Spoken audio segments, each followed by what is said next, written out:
2060 hon ya de chiri hon muton 2066 bisa no yo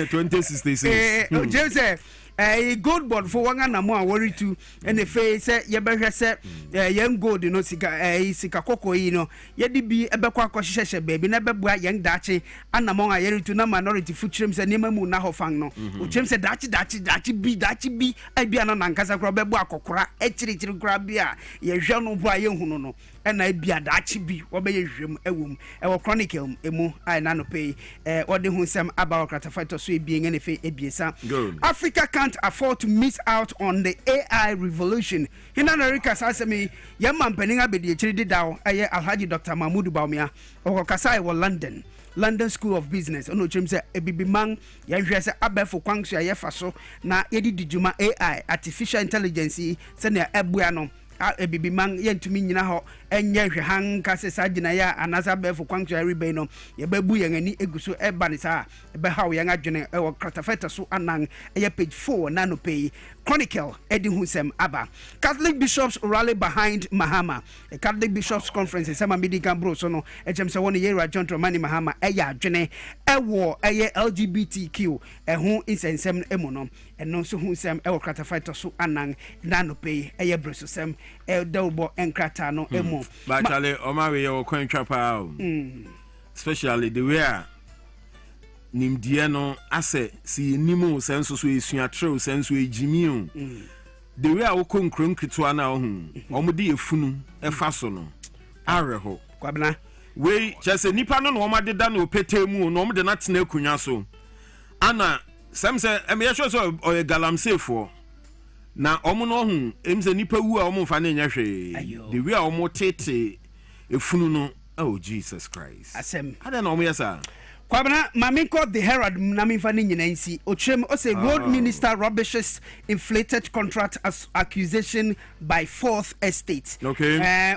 Fourth Estate omo ye the bonyuma bi and na wonso wodi amane bobi buy chem so Ghana today na bribisa no wanga ye enen na wodi abai no na wa Kwame Agboja Gavins oya minister for roads edi unsama ba chem se nsema wori kan nyina no enyina so biara nim enye no kware enti omanfo nyina mo sansem nyina ntungu ehuru hurada nsem me enye ntum ewo ehonom chem se contract abang edi ama wo big push ni nyina mu no ubekọ kwan nyina so no ba bibia ubekọ Ghana fa nyina no adisa worry akwan no ede amaye esanse Kwabena na atwe na wie no mankasa na me wo krache otimantem enye yize mi se me nwonwa yedu oti akwan a worry ye wo ho free enkwanta South copying pasanso ukohwe kwan a worry ye na enye se bia worry ye kwan no ti se de achichire nante wo no wo mu ye na ho hariso from pasa to nkwanta from Dambai a copying eye krache Kwabena akwan ni nyina no ya de se worry ya akwan no ewo ho eti ya de se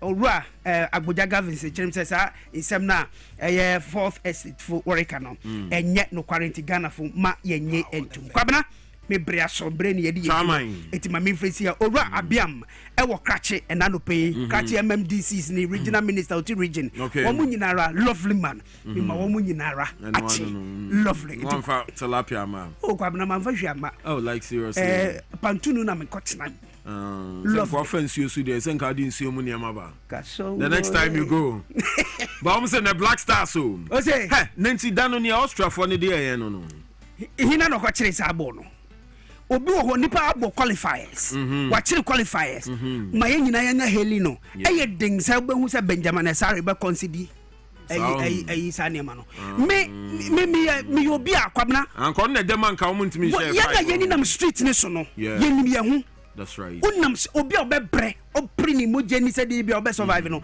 sankrofo no me na me tie support wo obi akọchiri qualifiers obi aye yi ne ekobo trial matches here preparation towards the main event na ne ese onkotena nche ne yanga ma obi fufuru so maginem so ndi omni so number 1 that then to mo try no na hwese number 1 ni wo bi obetumi achi enti preparation towards here go share abrofo no qualifiers aye boy ne bibifu na boy enti na against Germany what are your predictions 645 nene bebaso and then bebaso like Ghana versus Germany German machine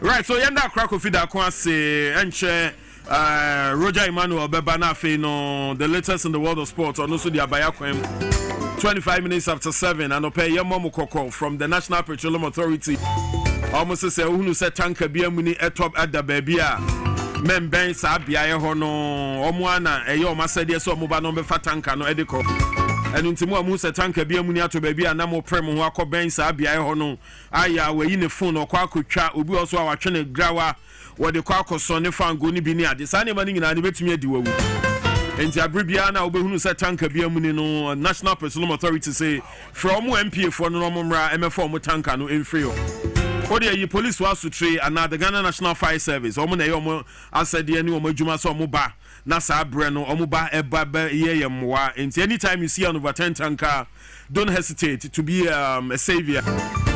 Let's call the relevant authorities to get to the scene and help remedy the situation. Wait me for NP on 0302 550 380 0302 550 380. Say your life is worth more than a gallon of fuel.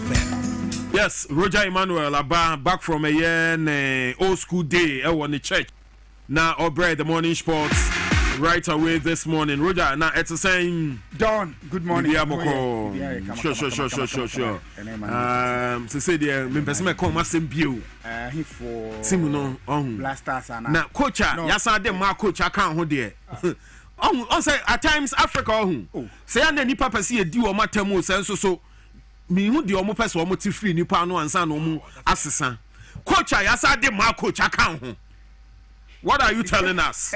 Na sa wonim ya anke de ma coach asa be kan ho. Oh, boys. Onim Roger, yes sports no. No, yes sports no. Obewure mpa. David yes sports. Obeko Germany nyina. David. Sai dwuma no kraye nyanye. Blasters. Eno nsesa hwe. Eno ensesa hwe. David eno nsesa hwe. One can. When you starting 11 no. One can. One who starting 11 na. Oh, eno ye possible. Oh, eno ye possible official and Tieba. David. Squad never honey there. Because near the team national insano no pen no ye nya de ye ka no tie entu ba betena na o kasa gu bonus no wa nya bi enti no yen kasa no ye kasa ne de agede yin ye ne ye say akoma wo mo ho enti wo na omu gina game ni mu na omu ball no enti player na wo no wodi animu na oni onya matured na de na two team so nkonko first team no enti yenim eda no man kan say we need about 5 local players to be with the team. Say local content ne so ye stronger with team ni mu a anka de agiraye no anka nipa omubu na bonfia no no omudi omani bebu ni so ono na ye kromfo no. You see the mentality of us, you see the way we think, because omu fi say Benjamin Asare no ono de eche say oni foreign team ono na sabi odi hia enti bibi ono na ohia ni ba enti krono ba ono na se no se ye de be hye no. But if say omu nyina na ya pa obia no e wo team obo a ye so obia mu ya. Do you think say BBC or no near the any better no? And no crown away from that information, so no more born a suspect. Nina Babesenko, and nobody is talking about this. I don't know, yes, sir. Yeah, Faber Bimino Yagipa because for killer a blogger. Na adia wunnim hunim die ba enye se wo team the camp ho bra wo ni team the camp ho na wo to be both trim and me dey say has a folk I take matter up so I say this year omo I don't know house camp say no ni house camp or Black Stars camp yeah na me ka blogger now or this story by picture now or tag the police for AI or the year or chese Benjamin Asare and you born suspect no why do you have to do that who ni hobby asemo a okay nu kre ba ko kre ni what said that say ntro onyonkun bibini u twa ntro egunu say egunu ni mo ase I think say enya dia was say yes so and I was surprised say me and people believe it too because me a lot of people they said baby I say some people say no na chese no o na sa na ma no ni bi ohun oh David and some chese for the number of times on the Black Stars akwa waji bonus ni ade a wanya exposure no only $20,000 only $20,000 and I said watch no I mean who na be our person auto watch $20,000 obi person obo makola watch cash you 11 Ghana cedis or okay ni nyina extra time omo nim say people like that omo nim brade omo si na nyankopɔ pagya omo Chale, what do you say? Benjamin Asare say obi atoka dia che ne free. Yeah. Ekwen on fa asukura de call blasters ni we we do kra kire say. What you say? Ni bre na aso. Wo hwe ye ntien fa woni nim guase a wo di begu no. Ade na players e doors wo camp. Maybe fi Togo na ade nyina aba. Omo one suspect omo because omo ni say kan wo Europe na Asare na say kan wo local league ni nti. Onu na sebi ohia eni ni nam nti onu na be kwa akobọ sakro nti media na nya de kra wo say yes so no, so information about ya na omuboni din no. How did the teammates also handle it? Omu treat in the same camp or say even why are isolated and as still no they carry him along. They know say force. Okay. They know say a force and false allegation. A false allegation. It has for the free blasters camp. No muso Debbie. I didn't see any crown. Nothing I say has one there's some more many brace asem. I say you player. There's a management team, a management body of the Black Stars. Yeah, but I say nipa no ya de no Ghana. Yeah. Oh, and blasters who so more focus on matches now mo kobo ni sanimenti. One ko social media na obi kra fan send one. Wo no enya dia obehu. But so okay team be hu ho. Benjamin Asare. Yes, but nipa no ya de no blogger now wo ya de no. Because one dey omo nim say enye Benjamin Asare. Okay. The fact is that I didn't happy no. Blasters for now players no more dey omo nim nkrofoko a e be yes ade no. But who say ne kwaya ni say hotel na no modano. 2 days before blaster match no omu call training it's omu buy no na technical team member baako na the watch and the sika €14 no 14,000 or 14 euros. Oh, you obviously €14. Oh, okay. No obi aye de obi afa and na the second day omu say call training the buy no na the same technical team member na ye fa ni sika no me asan fa ni sika ni watch plus another player I watch no e cost be €20,000. Enti akwai say e bia moda hotel na workers bi wo ho ye ejuma na bia mo control ne be ba na bia tutubotom ke Ghana e be kasa tutubotom because we enye o kasa robbery ase ye di tuo ni na hanti ase tutubotom fo se bia wo yi watari ato na bia obi ni sa ko shebe na bia €40 bi shebe na bia watch bi e dey e shebe na de pakona de e yinti watch no and it cost $20,000 no hanti skara crofone fa de e €14 no boy de ha no mo find blasters for na ni say e crofone e be ye ejuma no wo ho no and e fa no unfortunately ni say who say blasters o mo hotel na anim no nke bia uwure mu a e was an ke bia CCTV camera e wo ho but e bi mo ho a bimbo and tinama I din say police for crowd bed e be tracy o ma report to matter no anti blasters for no money ti Benjamin Asare do asem na to na chi ho e da dia enya ne so fit bia David and has folk for no near bripa anti o ma report ni na makwa bisa ne nti a moje sa nim guase no Austria for ensa no so say a friendly match friendly match is sa ne bono and yes so we don't need to waste our time on it a friendly match necessary no for there I'm say blasters ada na say any be waste your time on but anybra ba ada obi ewu anybra ba ni say for the first time okay the last time a blasters ag 5 goals 2007 more a chepa enye nasem Ghana ni Saudi Arabia no na makelesi mu kura wo ni e ko g 5-1 e bi sida since that time e bi sida ni etina ma Austria aba be saying 5-1 no e dey dibra by in fact after the game no coach ni sem bi o sa ko kika da de kura na san trigger mpanifo ni more say only option say player where you attacking midfielder or no one was say or the bono ma 2 me say coach ye dey ma coach asan bet na won chen no no can say ma coach impo David enfa ho oh you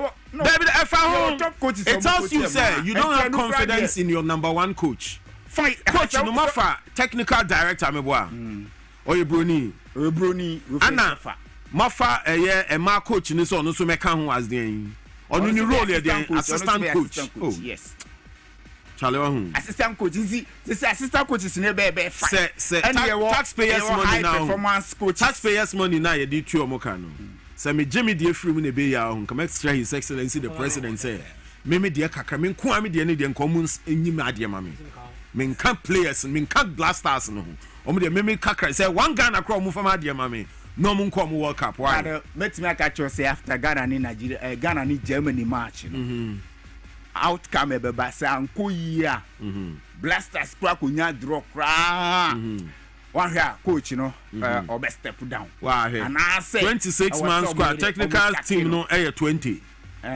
nipa 26 na who technical team near 20 people na say do I say we have come one ha na Ghana Ghana you want sorry seeing schools you want sorry seeing hospitals you want sorry seeing prisons and so bra o man ebre and so bra o man ebre enti no and sorry bebre no mo bompa na ho na mo bokyere no nyame no o wehemfa na mo bokyere na enti eguso bresa no wodi nipa 26 ekobo game omo handle nipa 26 na nipa mako 20 say omo say world cup ni e ko nti all right enti odi say sports minister no wo kromu a no nye na dwen say obeko in fact after 5-1 the suwie no and a message call FA president was a master tell be near course ni de nye pressure back because 5-1 there international sports minister unacceptable but yes sports minister on your coach on that time it doesn't change anything it doesn't change anything Debbie your person catch are you telling me sir president episode can be betrayed team now this is a president echo Germany when I say president I call blasters camp that no I'm saying say no sports minister ne call now on na selection na coach na selection okwe dey I say ka team na hu angel na me free ba no minister no wo kromu a e na asem esi wo na chi e dey asem na esi wo na chi and I say yakoshe ne mrantie you wanna say a friendly match yes a friendly match na famoni abresa no oh na say wani bebre I didn't tira wani mre wani bebre so to say enti minister aidey akwakodu na minister of Ghana after 5-1 and a message call every president was a Debbie ebufu aba because 5-1 you call world cup there say ama Ghana for nyina no akwa sesi ano obi ehu se team ni kokora abeya de na se team ni nya de ase amanfo abemu ye den eyebu e wo team ni mu enti sa de te de ahyase pe coach enti yenya mo Germany match ni kura no meeting after meetings and ekokoso first one koso omu share technical team ni nyina catch omu se masa they say ne kika ko den koyie and then obi a kire na agi another meeting esa koso na omu share that technical team members na otu ado nye de enken no ho and then o se ne koso nyana asese no nyoma no ya say ye planning without otuado yes but no abegina touch line ho edi asase dey asase ebuboba emomo asase ebubo coaches bidi say Tom Simfit nso okuta Mali team no say be kwan da no ho a na Morocco coach no so resign ye no wono so mpenifo consider wono so na ada coach say makase si apa de mpenifo pe coach because I say Ghana no mpenifo ni bi ebonyo so entina was sententem so a our minister fly na oko blasters kabunoko hu ni ekoso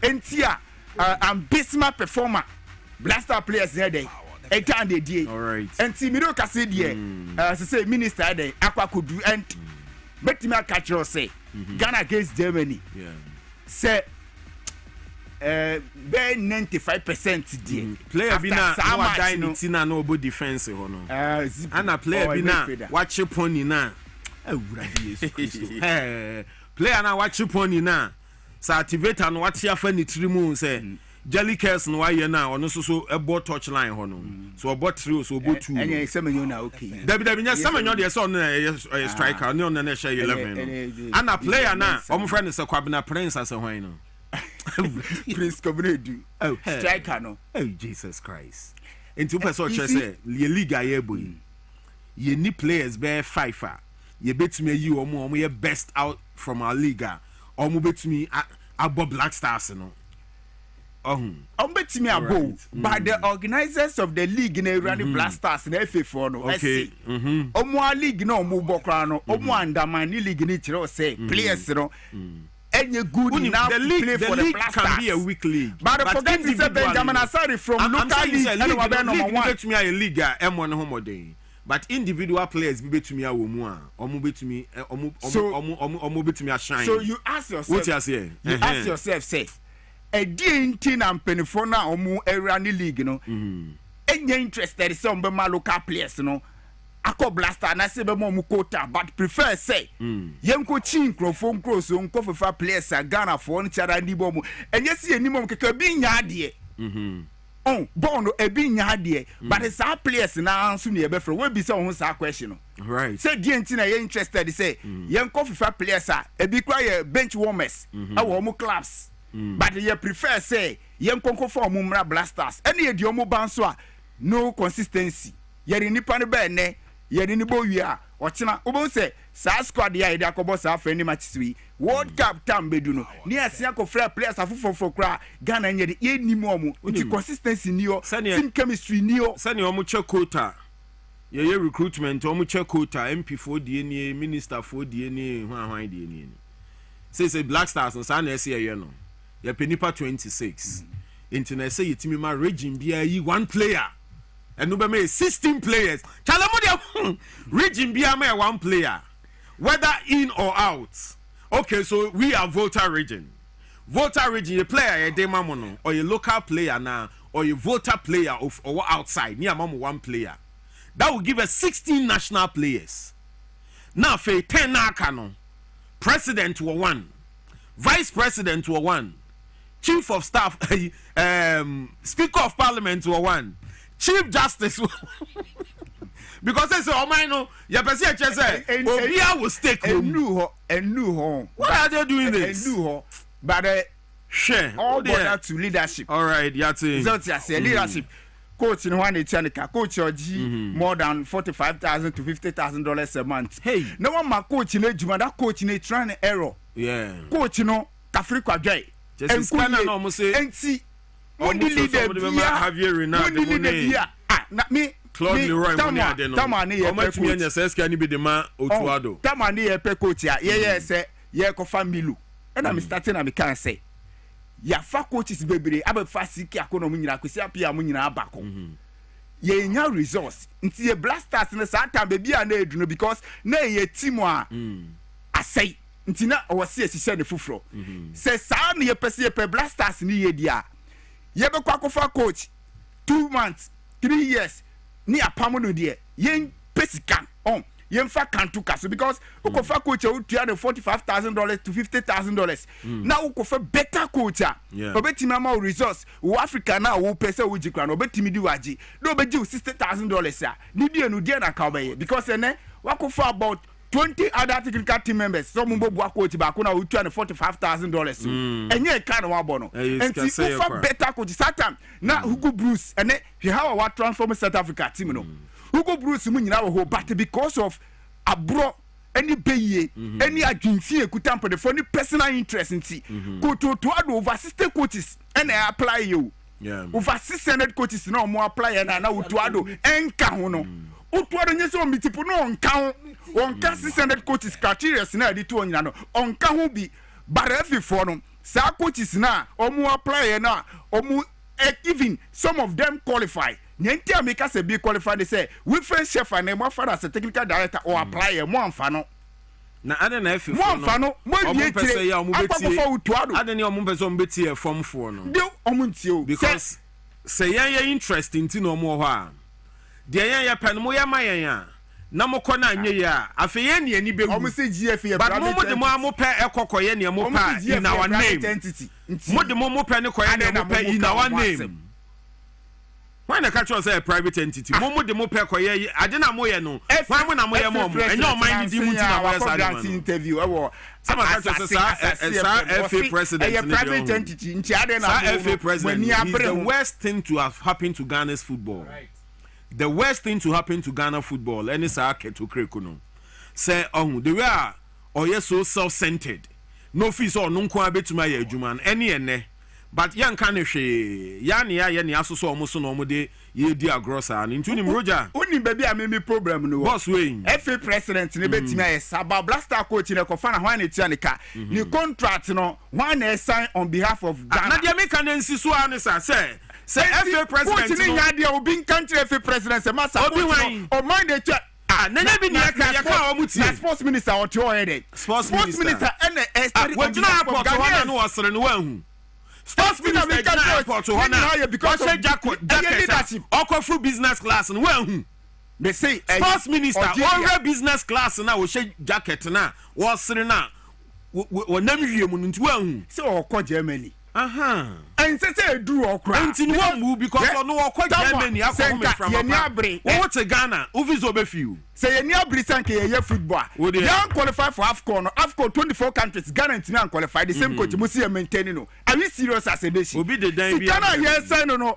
say be yenwene ho yenwene ho ansa na yase no because Ghana and qualify for AFCON they want to qualify for AFCON World Cup o kwakọ dey ye nyina ni be qualify for the World Cup no ye wi minister mama ka tell say coach ni leader dey dem mo adwuma e ko mo ase na qualify no coach ni mo de bon so edi that the same coach musi maintain no dey interest in tina musi chinchina maintain coach no dey interest na man for won tia o musi chinchina chi coach to adon kwa na ye nye dey ye maintain no and omo be ye bia they should stop their personal interest some of them omo be redeem ye ni nyama ye koso blasters with Germany match say ni e be ko ni dia and ye blasters no Ghana for be nya lose interest more Ghana for more expectation of World Cup no ne mulu one because ni e ko no and a lot of people are saying say some of the local players may example be to say Salim Adams US and Belgium friendly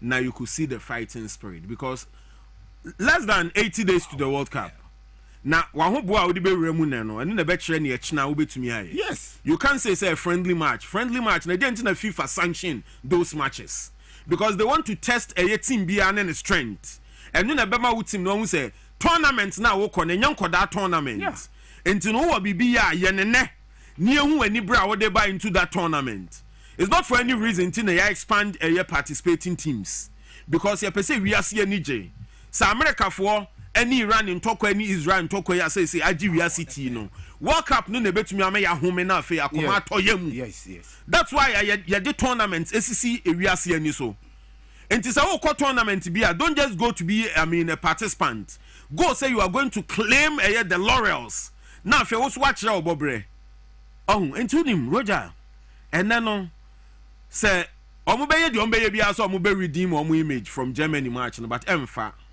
because Germany so no nya abrowa bayira abrowa jo say that make am records in sure good yen say omu krada and then say me Benjamin Asare ohun kenenka me feign injury I saw that yes no ma catch him say David because omo person ogie anim guasie bi no omo ka say oh no local player fits into the team yes sir in fact in fact the plan was Benjamin was so that or hand over Africa antika yemfa obi fufuro obi oda wo Europe nkonkotum nti se nipa na e fama na ti se ye ko World Cup na sa de pan na beda sentina make sure say was the plan o sin chen na omo best na omo so omo wo no e kone ehwe what you say Nene players no on the field of play no ye ni camp but you could see as a playing body na cry no as a no I mean they are not playing as a team obinya be ball baby on the pass be fa cry no Otuado only control of blaster team no and the captain now so cry no control the captain himself has no control Jordan are you captain now odi no because omfi so a senior player I mean, on an autonomy but say a leader pan, he's not a leader of the team. They're on the field of play now say you have to see it. Coordination. And 1 year came, 90 who hate him now. And yes, I born a bet here, who's a captain be a team. Yes, who say team when the call things to order. Team say who she say team now. The structure. Yeah, infringement to cry one referee no. One infringement against Ghana. Say reference in Rano assistant to say who call any maybe on more card. And Tina say no say BBC infringement BBC Krana no player be no question about referee no a G captain kwa. G captain kwa. And your holiday near money be your the structure of the team. Even the position of some of the players no. Coach nakasana so ye din onye se obeti obia na esenka hu most of the players no fundraising no na esenka omo bo friendlies ni wie ni hu omo ho boa sana nka be fundraising se se ya fundraising na jikakra mo no mo se se ko mo nimre anu de ya mo ya ho modin nyina no masa breeze ka stand there be gigi di akọ enti no de omo be too late ɛnyɛ too late mpanyinfo bɛtumi adwene. atake right decision a To adwene. ɛbɛtumi Ɛmfa. aboa Ghana. Alright, Roger. ɛnyɛ too late. Ni omo de asoma no Fabre na fe yen hwese and then they can give you something to smile about. Yen kwa no pay. Right ti ɛnɛ ɛyɛ Monday nti yɛatena sese no na afei yɛbɛhwɛ na latest no yɛ agudi ho nsɛm no yɛatena se no yɛrɛ ho nsɛm ɛba nkɔmmɔ no dodoɔ naa no ɛbɛkɔ blasters aso na afei sira nneɛma so ɛsi ɛkɔ so toado akasa ɛde afa Ghana ɛna afei Germany match a nyame yɛatom a ɛnɛ no ɛbɛtumi aba so ɛno na Ghana Premier League no ɛsɛ basima hasofo kɛtena fie ɛbɔ 2-2 ɛna afei Asante Kotoko ɛsɛ ɛkɔ dɔma ne nyina ho nsɛm no yɛatena se de ho nsɛm ɛba medin ɛde Roger Imano from the sports monarchy botela and afi kojofo so nyina teche ma na no peso mesim konya midi ensem ne ba nura no orem say ade international friendly games no dodo na ekose na nyame yaduma dodo na so ebesia akose ti yewrem tentem na fe he games kakra no etimi ekose na fe fantuja orem say the list bi ama core coaching staff of the Black Stars. Head coach Otuado. Assistant coach John Pencil.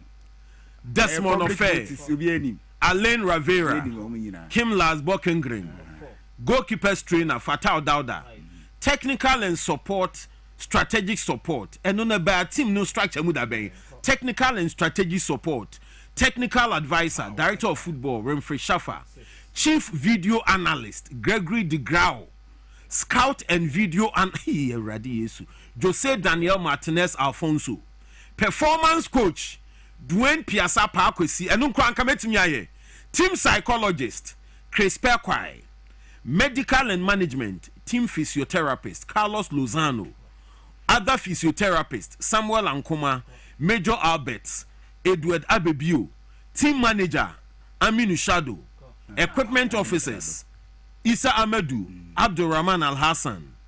Enti sankrofo we officers ba Kofi Kotoko ba Kofi has omunfa bi nka ho because omusa why Roger oya to aso you wejuma ye pa because blasters dey kika kode dey wan sha ye be here na nyoma tumi akoyi enti no na se ton no enti blaster technical team no and abuti so dey won so no mam tie games a eno ati because international friendly games no nim se Mexico ati Philippe Portugal eno ekokoye 0-0 no team se France ekochi Colombia after some se Brazil 2-1 eno amusa ekochi Colombia ebom kamiensa Colombia for no ekanomote kanomo na onim sa Brontia wono eti kanamba ko ma Colombia ya Brontia for the Timothy Lisandro Compact wono ene Brontia Timothy kanamba ko ma Colombia man no tino onim sa mo she 3 goals na the Blues of France no ya Brontia for the say three wono ebo brace e game ko na fe Brontia for the Marco Turan wono so ebo goal mba ko no ya games no ana se na timi ko se na mi do kase no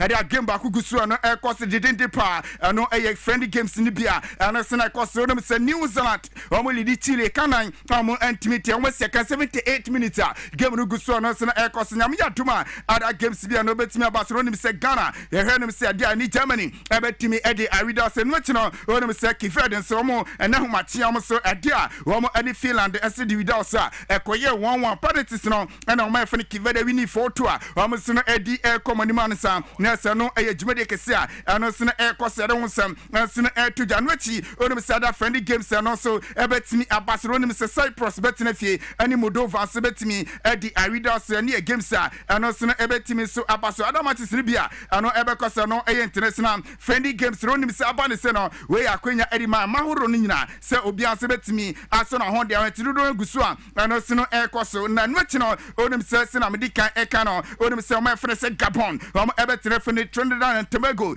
se ebetimi so di arida se kama na fe o ma fene UAE was coming for Ireland airborne sita game no ni atin se prefo atwemu a nya de asa game no eno ebetimi abas Indonesia ebetire fini Bulgaria se betimi so e de awida so na fe omaya ya from se Uzbekistan se ebetine fe ani Venezuela so ebetimi so e de awida so na fe Azerbaijan se betine fe ani Sierra Leone se betimi abo ani game se bas Rwanda ebetine fe Estonia se ebo na fe sida mikano Germany ani the Blasters of Ghana and so ana ebetimi so e de awida so kama china ade a games ne bi so ebe sanso ato so chena games no wonim say dia Europe FIFA playoff no dia ebe sebeti abasa Kosovo ani taking about Sweden ani Poland ebe bonafe o my for the Czech Republic so ani Denmark so na Asia Bosnia Herzegovina ani Italy sebeti abonafe o my for the DR Congo aset ne finafe o mani Jamaica so e dia pem se no games a nyame ya tuma anso no ebetimi abasa yo foundation league no e dia qualify ne bi sebeti abaso o say Latvia ani Gibraltar ebe Luxembourg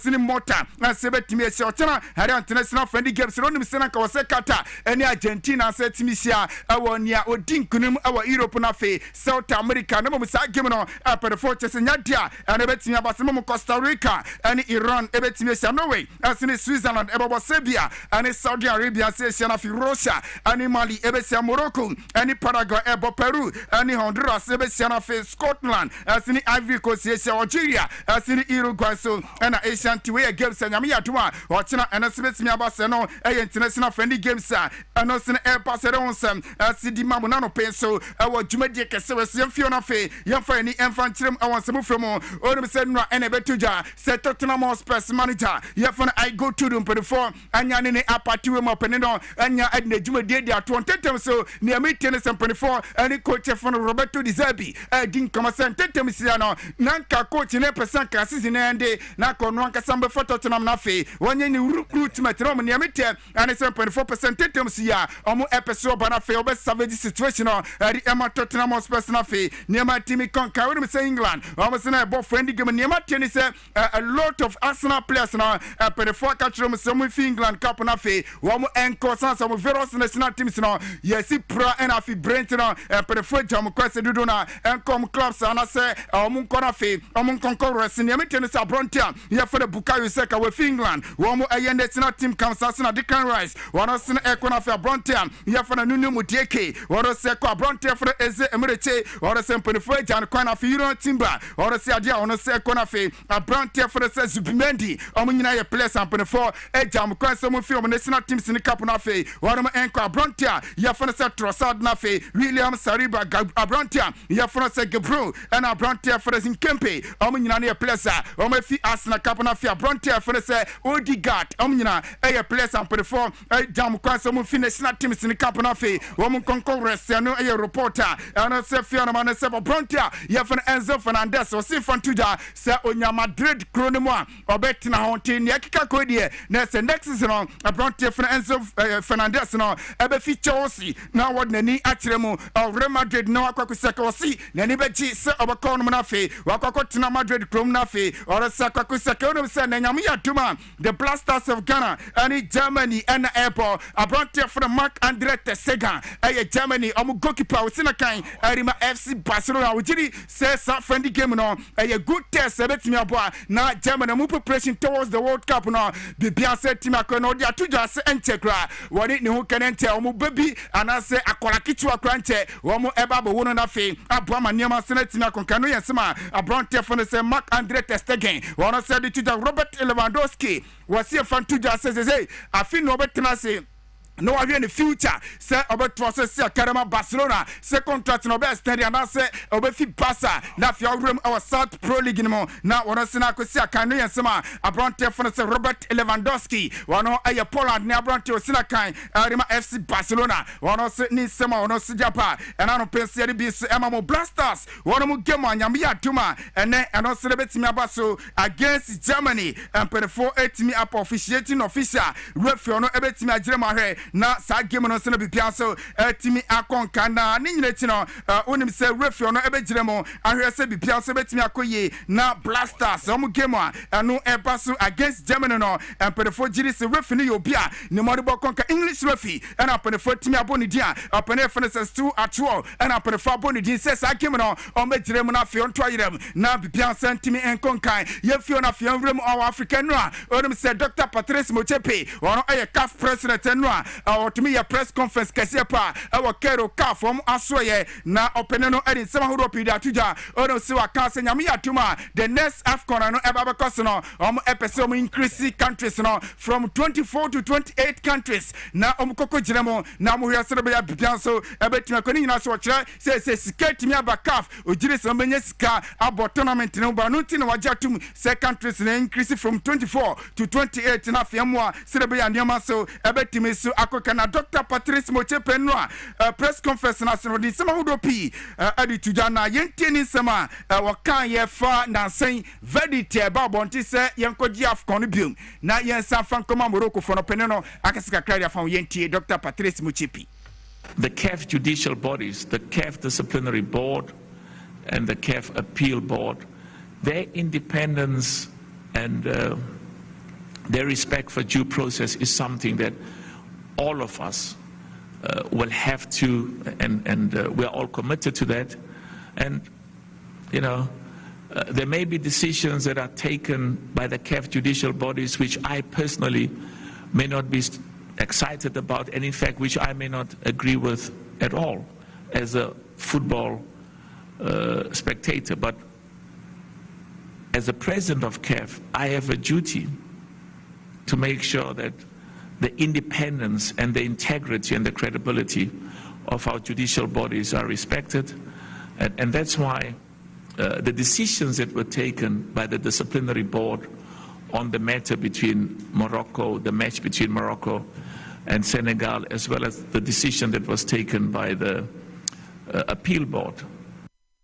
Dr. Patrice Mochepe no na enra ena betu ja se ka from general secretary pania ya for se forum mosongo umba woni se ba pewe eye Congo na danfo pa any FIFA president Gianni Infantino na woni se ono na ka general secretary no ena pere betu ja se after 30 years of football administration was se wona juma di ato na woni se na sensem bae se AFCON yeji trophy nkoma Morocco ya ho sensem ena pere ne se initially na ukoka for online na da o se trophy na Equator Senegal for and board FIFA that's a CAF for appeal committee. This is in the brand of your Sassy trophy no CAF online. Chirasena fi Equator my friend say Morocco for and I feel go reach the crown and I Senegal for no call FIFA no call Castle and I feel was so Aqua fi CAF online say trophy no crown and Kuto Bianam so Emma to say resist Sembebe and I'm so open any interest and never coso our CAF to open any interest what in a Juba de Atuan and I don't know cast I did only say cast this is never bano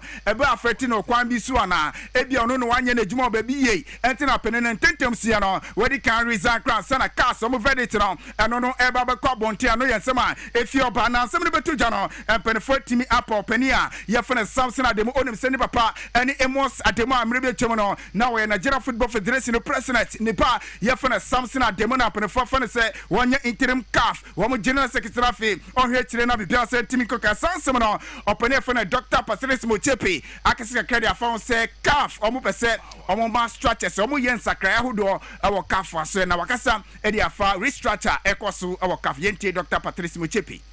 It's important for me and CAF that the general secretary, particularly when you've got a president whose French or Portuguese is almost non-existent, that you've got a secretary general that is fully bilingual. The vice presidents will lead the process and will report to me on the identification of a permanent general secretary, and I've told Samson whether he likes it or not, I'm going to put pressure on him also to apply. In the past, the president came and said, there's my general secretary, and EXCO said, thank you, let's move on. We're changing that because EXCO and the 54 member associations that represent 54 countries must take ownership. Okay, Dr. Patrice Mochepe, CAF president, and I'm say, one of the Sansamana, Yambra Fina, Femini, Blasters, Yamia Tuma, and exactly 7 p.m. Ghana terminal, the Blasters of Ghana, Shaft of Germany, Ebetmesia, Nakim never cost was 2 guards, and I saw him away, and our Blasters coach, Tuado, Setofo Bisano, say, Coach Yakasa, say, we shall need Tatisu, na game Biaba Combiano, Yenshara, who came in any so, and our coach in India to just say, Ghana Casa, Yenshara, ni, style of play na the opponent a wo hu omo no eno no ohwe na fi wa adopt tactics a ebetimi abo yente coach Otuado ahead of Germany game one Everson. Coach, I know when I said it before. I think this is my style. I always look who's coming, and for me it's always different. You know, when we play, for example, when we play against Chad, I might need some different players than I need against Germany because it's a different opponent. And for me, I always compare like eating. You know, there's some food. If I eat tofu, I use my hands, so I'll use a different tool. If I drink soup, I will use a spoon. So I'll always use that tool, which is for me and from my perspective the best efficient. And if I eat rice and meat, I'll use a fork and a knife. So this is the same with the players. I'll look onto the opponent, what can harm them the most. And sometimes I need a tall striker, sometimes I need a fast striker. And so I always, this is my style, see what harms the opponent the most. And these are the players who play. So it's a flexible style. I can't say we are possession based. Surely in the qualifiers, African qualifiers, we had a lot of games where we were the favorites, where we had a lot of possession, and it affords different players and different systems. You know, then you can see maybe we have one number 6 and we have on the 8 Kudos and Enes Noma, and if we play against Coach Otuado na motene kana odi atuja se FISA break up in the World Cup ne bedu no won share ni gidie bi asase obenya right back bi dia ma Ghana and Sana World Cup ne draw yentie no so injuries. Like I said before, on that position, we have 2 more months to look. I don't think we will find. I think on our database and also myself in my head, I know all the players, all the Ghanaian players who are possible, who has the strength and the quality to play in that position, and we will look at their form in their club, but also how the little training we do here, how they perform here in the training, and then also, so it's not only about training, it's also, especially when we train tactically, which players can adapt very, very fast. You know, everybody, like I said, is coming from different clubs, different systems, different ideas.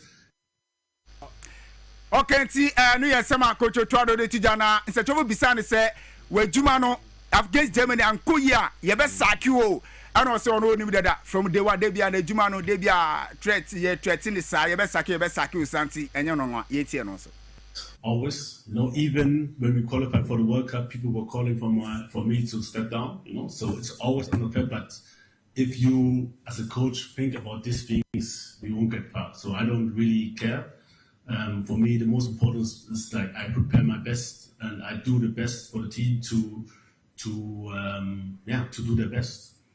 And that's it. So it's not, for me, really, to be honest, it's not really relevant. This question, we just try our best and that's it. Coach Otuado na motini kane senadika kana blasters ani Germany airport na dano results course na Ghana for nyina panic say World Cup no ye kwakwa ye den na ye nkwa homa no so na any veteran coach wa coach clubs Europe House of Folk Kotoko Olympics national teams wa coach ni nyina coach Jay Sapon Shapiro and then anything comedy bisa na about Ghana against Germany na Ghana against Austria. Coach, good morning. Hey, Roger, good afternoon, Cecilia. Then you say good morning. You. Say yes, sir, auntie. Tell me, dear. First of all, you hear Blasters against Austria. Me sure say, unya game ni bi share. Were you surprised? Results are Ghana against Austria. Oh yeah, I was surprised. Because for so many years, when teacher Blasters. That's to be a show on 5. The little match to as you said, yeah, 2-1 B and now 3-1 B, but we have 5. What I said. Now, like we said, no, I was surprised. Yeah. If you a game, no, if you say, dear na coach to other any year in Ghana and Yasa shambolic resource, no. The tactical approach, was symbolic. Tactical approach, because only players just structure. It won't be a weakness. The strength and weakness. Wow. That's the one because I have a press conference. Play coach now or I need to pressing who. Pressing who is a place in your ball, or place in your ball, on bow so attack. On my giddy, don't make the ball. They mount woman, they mount woman. I just said, it's a real coach. That's what you know. I said, I can't get a player. I first been on the ball players. Oh, technical bench, or as a performance coach. And then the break. Do you approach them to discuss this thing with them? So, defense, and yet, we have been a ball on board attack. We have boy anymore. Oh, now you told my wine, a boy now, boy, may have been very good striker. Well, no, no, so far they only support 2 against 1.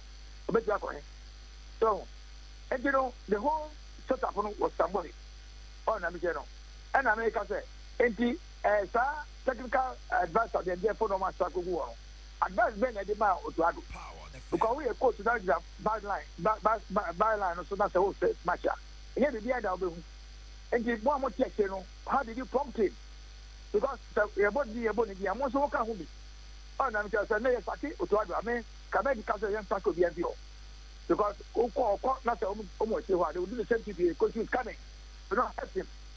So, then I follow them, they know how to play football, opening ball. A team, no, any team. We have names in the team, but we don't have a team. What I say?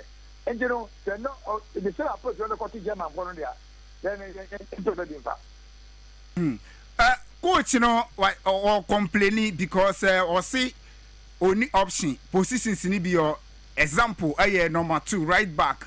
Only option be as say or the attacking midfielder, Caribbean chi. Ebekakobo number 2.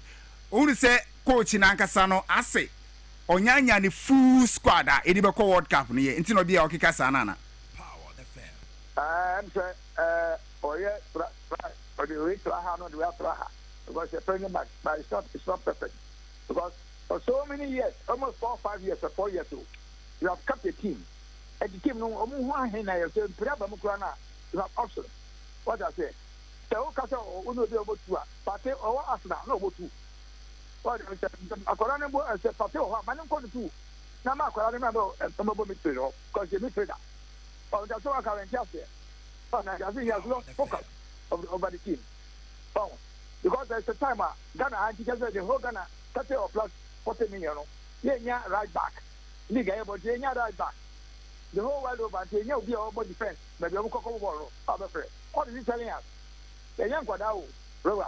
After I say, I know all Cocobo 2006 World Cup for Yemen, you know. What I know about defense. And yet, look up here, and yet, confess our play. Of course, the boss about World Cup on Thursday. I'm after there. Elias Wana. And I say Habib Mohammed and I mean Dramani. David was not about 2006. 2006 World Cup, no. Habib Mohammed. Yes, Habib playing to Capital. No, Captain, no. Habib was not on the touchline, on the bench. What is he telling us? So when you'll be my name more right back. Oh, master, what is he telling us? What does it? And you know, me, just Abuabia, the war play. See, countries here, World Cup, you can share more, and Omasa say 5-1, and HDE. Only say World Cup, no, already Nagasano, I see a failing in advance, Anna. Oh, that be enter as a clarity strike. What I say, but in a German match that's a because they say no, the morale in camp no, as high as the met Australia. What I say, and you have to tell them, talk to them. They are players. Oh, ball man on it. Oh, and you know, you just talk to them. You don't have to coach them. You have to tell them. Oh, Matissa say go coach us, you know. When coaches now, 17 years ago, they should blame their coaches who they are playing under. What are you talking about? Oh. And you back training then I oh 7 years to or nano Wagila I captain Wagila and what I tell you defense no okay master Roger the match against Germany no who advise you to adwa then onye coach. Okay. Let me say line or network. Okay, let me say network. But I need Coach J Sapo. Yeah, Coach J Sapo. No. Did you mean another friend? No. Shapiro. Yes. That's right. Yeah. Good. I said, "We can't send it here now. No. Can't send it here." And no, yeah, the live commentary, but Antino, based Germany, no, Senya, because oh, so women to continue the Mamin League resource no more at Tifona. You have said about Germany, so also two more. You have called now, you didn't come more blasters camp na Yahe, Senya, New Mexico camp or Minister Kwakudu meetings, Neko course, no, DNPM. Na yehuni na players no possible lineup and all the breaking news or blasters camp nyina no ebe making sure say yen saka ya nem senior ho no ma ebe making sure say any be din komo all the way from Stuttgart na ya hweniema ekoso or blasters team mame fa league results no fantu gana mo ho senior nyema se say omo nko camp ho bio ni sa nyema no oh say nyema ni bi o ho a enye good for public consumption BBC na mo pesa mo beka oh the BBC ya bomo akoma na ya soma mo no makoye bibi o a say enye good for public consumption e dia na what say any see it Roger what are you saying say o mine na soma no o say bibi o a enye good for public consumption na mo ko na obi wu a mo meka nche Vinci what the only thing I want to say is see a place in fact do now down do now down because of first results and I course Ghana for and happy especially say Nigeria for the city Ghana for no no name okay see Ghana Premier League on Friday Mediama S11 one that's coming one amantimi antina vision so it's now only Basketball Stars arosa koye 0-0 Saturday no Ghana Stars ne kotoko koye 0-0 and Hasselfolk and All Blacks so koye 2-2 How United to my Dreams FC Bonacamiensa or a sentiment Kalala United to Bocamiano Emma Viviani Gold Stars and so Entimianti na Nation FC and it broke Chelsea akoye 1-1 summer test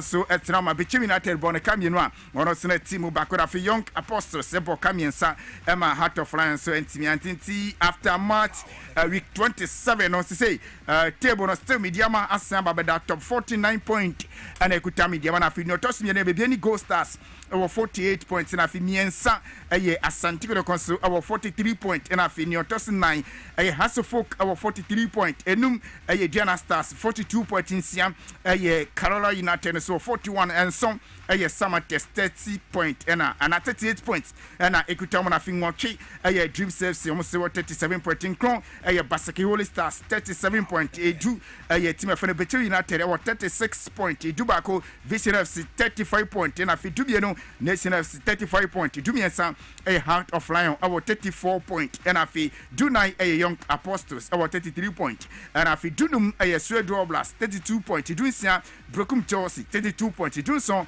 Ho United 30 points. And Afi Nodasia a 11 wonders just 10 points. Our league table no since Ghana Premier League no table no Sababepe and Hunsamono and Sunyana Su Etiena Unse after Ghana Premier League no Panaviano. Coaches ni bi akasa and players ni bi so akasa na yenko na fie coaches ni bi coaches ni bi kana fie some players ni bi so edi atuja after say Ghana Premier League no suba na so Dwabo Ase coach coach Kasim Mengel kasa after so bankra benya tutu yenche no.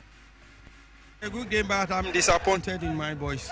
Take two commanding lead and you gifted them 2 goals, which is not good. A corner kick, all of you move away, left the second pool. That's not proper. A substitute you came into, they give you a pass and take the ball away from it and you pass it to opponent and they score. Oh no, I'm disappointed. Etikasi Mengeno no yente di drama after say 2 goals down. Obetiti ni yente di drama nso. I think that it was an open game with so many scoring opportunities and then so many chances that we created. But once again, we're very wasteful. Wasteful in the sense that right before our opponents had their goals, we still created more scoring opportunities and then chances. But sometimes poor decision making in very key moments when we should just play one more pass and then wait for the cutback and then we take a shot. Okay, see, I know some Gigi Draman on Sidia na Diana Stars coach Siba Ristika. I want Diana Stars and Omni Kotoko and say ball 0-0. Yet Siba Ristika Diana Stars head coach. It's one of the game play very well here in home ground. You have the first 45 minutes, maybe 3 or 4 clear chances, 1 against 1 from the goalkeeper to give the score, but it's a bad luck. Second half the same, more chance from the score. But he played very well. I think maybe 70% and 80% from the game. The ball is for us. Press the opponent. He try pressing. He try aggressive. He have maybe 12 or 13 or 14 corner kick. But this is the football. If you not give the chance from the clear chance, you can draw the game.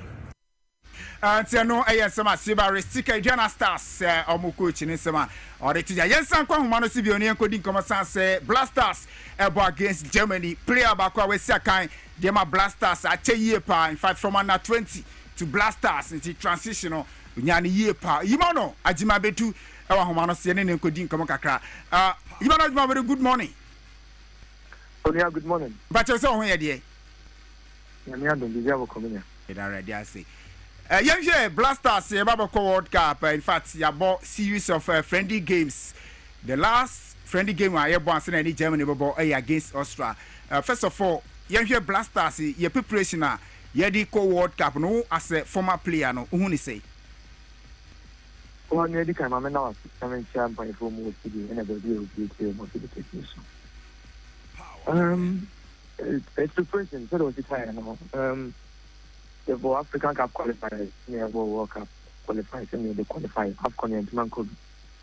And the preparation, a very year, to qualify for AFCON now, and then boy, and I can't test you know. I will begin Baho, Tanzania, this many matches, but unfortunately, and to Manco is there. And see, now last match, I boy, if I'm not mistaken, is around October, November, over this.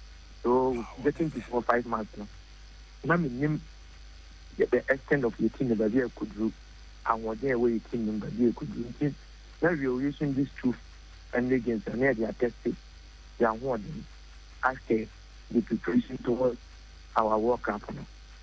And the consider Austria in the first 20-30 minutes was not bad, but the second I was very disappointed. I know that my colleagues name I know that the management knows, I know that the coaches knows, and I know that the supporters from everywhere who watched the game knew that the second half was. And the last time you lost 5-1, I think like 19 years ago, and it was a very disappointing. But when him said they will go on the drawing board, no more mistake was your money because they need to give them laugh. We don't want the laugh to go back again. Now it was a bit disappointing. I hope the mentality and the character should change today against them. And see, Ushe Ghana against Austria now on the field of play no. Nyoma Bakum Yenubi na account 2 for 5-1 defeat no. Listen, for the past years I've been talking a lot about our defensive department. When you don't have consistency, defense like a very sensitive position. So when the consistency was hard, unfortunately for us, our right back side has been a bit of problem for us. Yes, center back and also all the edu was an Jikune, Salisu, more partnership on gradually dealing very well. They understood each other. And unfortunate incidents, maybe Salisu are not getting in. They could have been played a lot with Ajiti. They could have been played a lot with defenders or more this year. About the hard game, Amaya was central defense. And the right back as well. I lead the player. Now we are forcing a defensive midfielder, Khaled to play there, which is not his favorite position. One or wow, because we don't have a lot of options. The defensive center our powerhouse before some generation ago was in our midfield. Gradually, we have switched from the midfield to a flank or a wing. And now we lack proper number 8 box to box midfielder who will stretch forward, try to attack, shoot a lot, and help the midfield. We lack it. We have a lot of quality players who have good passes of the ball. They can drive the ball, they can shoot. But proper box to box relaxing. And also now my midfield, you know, I'm from Kipu. However, they both friendly matches and the year preparation towards Adeka Stadium the women. And nobody wants to lose in that huge margin. But why am I able to say this situation? You need to ask something, or the team is good at where it is. And the defense has been a problem for me. But let's see if today the approach and the mentality will change, because the approach against Austria was not good at all. Who was a former player, matches say no one say be a well to a country like Abia Austria, huge margin. Now only Abia powerhouse to say be a Germany, Kwakoboa, DN mentality approach Benaka Fanko. Well, on paper, a powerhouse, but generation football, anything can beat anything. And in as much you know them. But I mean, this is the same quality you are going to meet at the World Cup. So you don't need to be afraid of them. You don't need to be passive. You need to attack them like how you want to play the World Cup. No? Because what message are you sending to your supporters and now to your nation? It needs to be a positive message. You can play a game and lose. But how lose will come will determine the kind of supporters you will get there to support you. You can play well, play all out, no lose. That is fine. But when you are very passive, the character, the body language is no good. That is why I yes. So with Germany, the same quality you are meeting in England and is the same. But listen, nobody should write Panama off, because Panama is South Africa. If you think you will be thinking about England next year, and you don't want to think about Panama match because Panama there. No, you laugh at the wrong side. FIFA rankings are more than 30. And they are not the team which one can say it will be easy for you. And you need to approach this game differently than the Austria game. You need to see the body language of the players, the mentality, and especially character is very key. And how we approach the game will determine the kind of Adrian supporters in any team. But I'm optimistic that they are all professionals. Some haven't tasted the black stars before. That is why always I believe in the transition, so that the boys will get there and they are ready for it. However, the generation have changed and things have changed. And I need different character and different approach against Germany today. Coach can say certain positions be replacements in Ebeya D. Do you think say Ebema coach in Juma at the World Cup will be difficult? Well, I like him at times because of how frank and direct he is. If the thing is not there, it's not there. However, he is the coach. He has all tried now to with as of Nafa. But he's struggling on the right side position because you all want to almost try. So a person and all the defensive midfielder. Normally, some defensive midfielder can play there, which is normal. But Caleb is now getting the experience in the national team. He's doing so well there on a club. They play in midfield, and he's one of the best midfielders there. A lot of teams after him. So he just there like, what? But the coach has been very frank. He's struggling to get one because and new Florentina is racing in Saka. On also Petra. And he is struggling. But that is his job. What is he going to do? And he also he will try and sort it out. We have 2 months to go. Let's see our new guy now how he will approach the game today. I know the man is let's see his character and the mentality he has. The only problem is he never played with none of the players on the pitch. So cohesion-wise and communication-wise, is he going to be there for us? The time will tell. Let's see what will happen tonight. All right, sir. Ajima, we dey jao na wako. My last question, me ma answer na yakoni say with all these factors, results then is there any hope? Aye Baba World Cup because I didn't qualify that. Hope be or Magana. There's a lot of hope. And I'm the kind of we play friendly matches. Here they are saying I'm more than a team. We play friendly matches. Now they are saying if you need to adapt something to the team. You play friendly matches to see the players who are also ready, and you play friendly matches to tell your supporters that you are getting ready for the World Cup. And I don't see it as a normal friendly match. I see it's not like I'm putting pressure on the boys. I see it as a game where you need to approach it with all seriousness because you need to send message to the world and send message to your supporters. And the approach should be very different. But if you can lose, but you need to lose in a way that will be convincing that your supporters will say, okay, the list is okay, we can move forward and try and get some. But listen, the coach, it was 2 months ago. Anything can happen. He's full of surprises. If Yamin Fasamba, when you say, in sister, CBD could sit in a year of match now, things will change. It might change a lot of players, it might bring a lot of players on board because the coaches are human beings. They can make mistakes. He can make mistakes, that is fine. When you make mistakes, we criticize him. He's okay with it. But football is more than 2 million. That was the whole Ghana. Not maybe a coach. Let me do this at the Oka 26. Let me say Judy at the Oka 11. You also need to fight a little bit for the coach. And I'm turning to my guys, I say, the coach trusts them. That's why he calls them. They should also remember and from coach. So the player now also say, okay, my son, my no, the man in Sunday. He also needs to stand on his toes. Then he brings competition in the team. You may never know. Player won't be in the then he will bring your competition.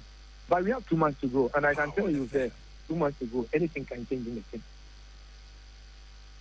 So, as my final question, quick one now, Yinja Oho. Osha local league here, we are arguing a point say there should be a quota of local players in the national team because no be an ebo ball abrucha nature say wonunkwa nenim ball. Minim Osha local league ni bi. Do you think that there are certain players or mobile local league now or merit a chance in the national team as we speak now? I agree on the whole kind of, but it comes with 2 things. Listen, I'm a product of transition and a youth, and a product of the local team. Okay, players, footballers, ex-footballers, Makwama, local players to be included in national team. I will not say last time. I'm one of the players there. My Papa, the GM, local players, because I'm a product. A lot of players, a bit more booming, and they are product. But listen, I believe in patience and transition. Me as well to say, among Racine, 10 minutes and Tuniana, my place and the Suleiman Terry and Koboba. I will get there. And I will not be able to make it. But through patience and good transition, some years back, it really helped me. I was in the camp with the U17 team now, U.S. Lancete. I do a more call about Cup. I was in the team, later partner now, I'm a drop for me. When the boys came back from the World Cup, I was with the national U and the 20 team. Then they promoted 6 of that guys to under 20. They came and met the likes of myself, Samolinkum, Rabi Mohammed, and other guys, If you go work for under 20, work for Nubai, then and the day you came in a situation to the AFCON or Rwanda. From there, we went to the World Cup and won the World Cup. And we came back 2009, October, January 2010 AFCON in Angola. They promoted 7 of us today. Any day, you want to share John Pence, the Lakers, and no more. From there, and I also hear about we are getting the experience. When you see it, so gradually moving, you were able to translate and understand understand the demand of our Ghana supporters, and we know the kind of national team I have. And boy, so I believe in translation. So make my book place with the Ghana League, but make my book being so they couldn't make it, and they came back, and they never had a call up. So over there now, your captain Boaki, fantastic guy. Silvano is getting transition from U20 to U20. Osha Hansen, Osha Alem, Mediama, Osha Bubejaunuma, a lot of players, a bit more with him. But I believe in patience and transition. But if you rise them there, no more now, what is going to happen? But Yamika, you're bit more good. By the everything life in the hands of the coach. The other side is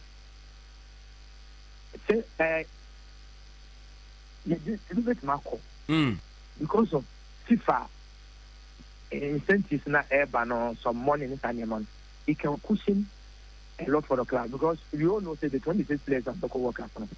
Coach in the usually 18 and 17 division. I injected some of the local boys and so now incentive for everybody, it can cushion some of the club. That is the other option now. But I believe in patience and good so that we do uncle match back on our coach back on young friend. I see. My now was say, but you also agree, sir, there are certain players that did not go through any transition. But almost first call up now and say they are mobile Black Stars and they are even struggling to find their feet. And also but you watch both sides with two eyes. What kind of quality was he playing with? What generation was he in? And and also one has said, okay, the generation was in. The players was up there and I won't say national team now. It will take a bit of time to crack. Some are just coming in on board 4 matches for the Black Stars. He doesn't know socialization in football, socialization and culture and demand of the supporters. Three things to the national team. So as I say, Omo Bonawana, Wabo match national doesn't have experience in the national team. That socialization, how is it? Where it is coming from, the quality player there, the infrastructure wise of our national team, the pitches, is this conducive for that kind of thing? Until you buy a lot of things before Soviet can say, okay, player will not play, it can fit in and ultimately fit in. So you watch it in both sides. Obiso in this club football, he's one of the best. But when it comes to the national team, he's struggling. Obiso high and the national team, he plays so well, but when he goes to club, he doesn't play well. So at times it's not easy for the coaches to buy this thing. That's why I said when they get transition now, it's much better now because it's very sensitive there. Why is he doing well at club side and on Yadia? Why is he doing well at the national team Yadia? But then you ask yourself, at the club side, is it playing with the same quality of players at the national team as well? It's a big question for all of us. All right. Ajmamiana was saying on paper, na yen share the German match, Edibe Brain later tonight, no pay Asadaya would day. So that's a former player of our senior national team, the Black Stars. Emmanuel Ajimai Bedu, on no boss number 8 and 6 and 7. Midfield, good. Yeah, short one and now papa. Why is it Mohamed Gago? What's he good? Maybe so now, Roger Boy, not young Germany. Yes. Na fe no yem konko hwe camp ho se abambuo na atiasi ho senso arehemu ho mpa Frank Akwasi Ejam yes a journalist or no Germany the camp of the Black Stars. Frank good. Frank Otianka, good morning. Good morning, sir. Next saying yeah nyame ya ho ye pa mini Roger na wa ha ya no wedi nkomo ena no pay ewo Ghana. So now camp what is saying after yani Austria match no.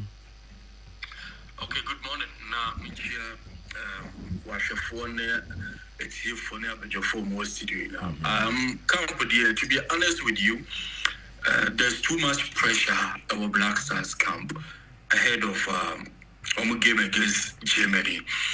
It's all because of result Ekopiemo Vienna, Austria. When we lost 5-1.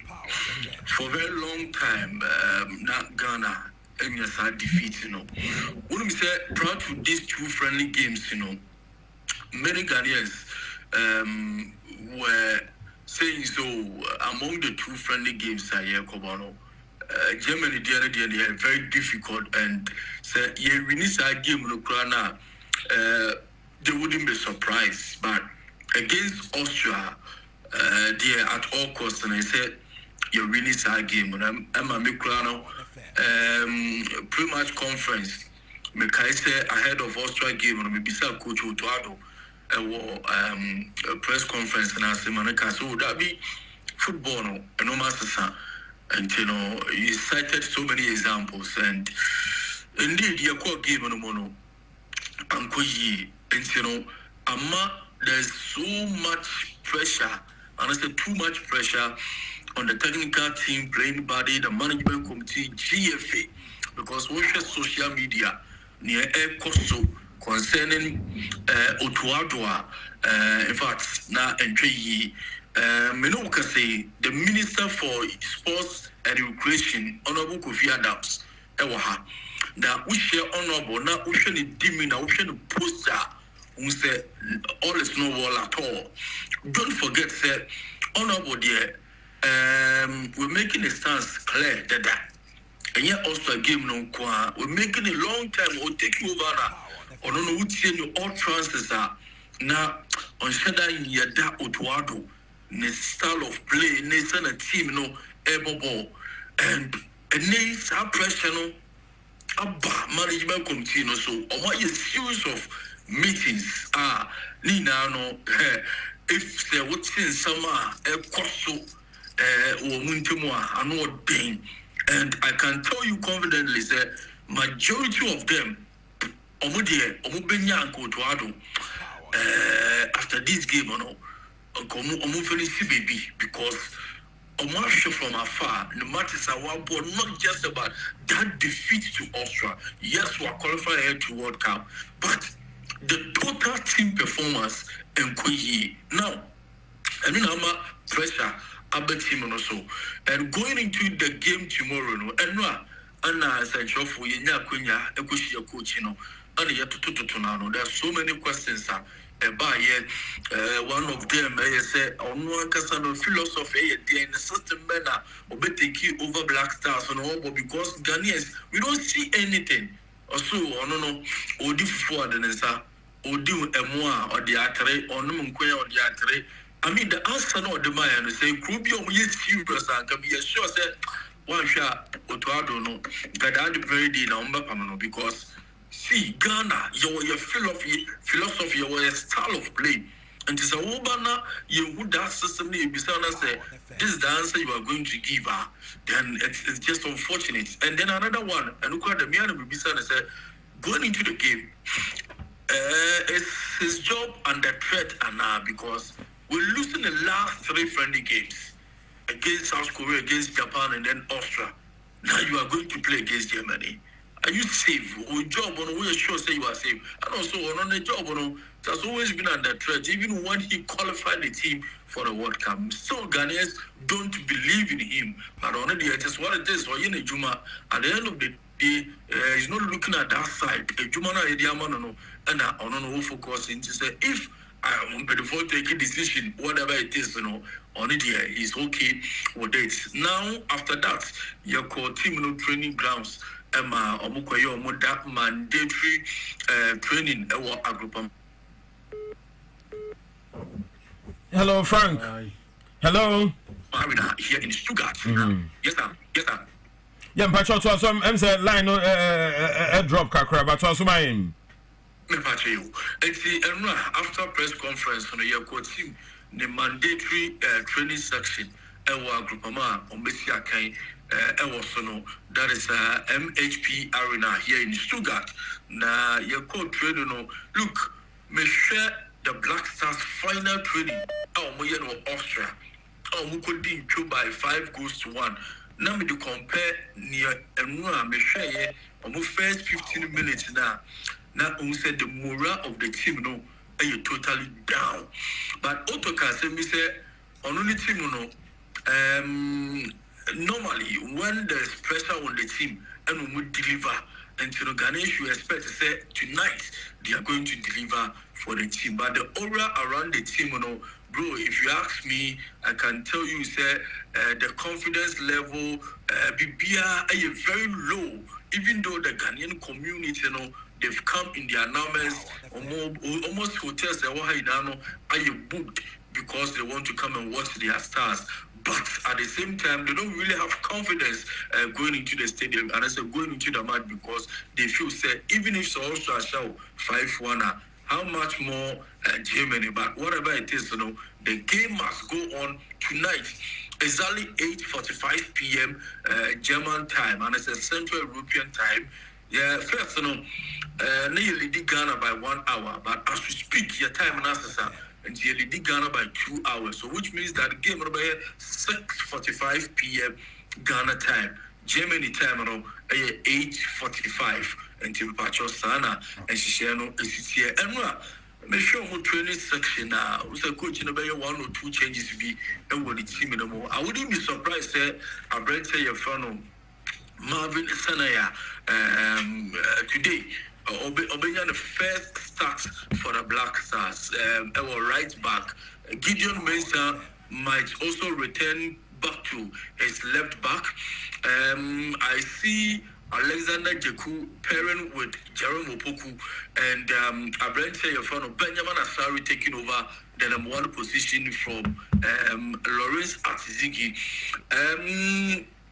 I'm sensing today, sir, because I know I'm sure skirmishes in a question now. Caleb Reggie might be returned to the midfield to join Abrante Yafrano, Thomas Partey, Kosizibo, midfield. So it's going to take that shape of 4-3-2 system, because Oshe Abrante Yafrano, Thomas Partey, Kosizibo, and then Caleb Reggie, and Antoine Semenyo will also start.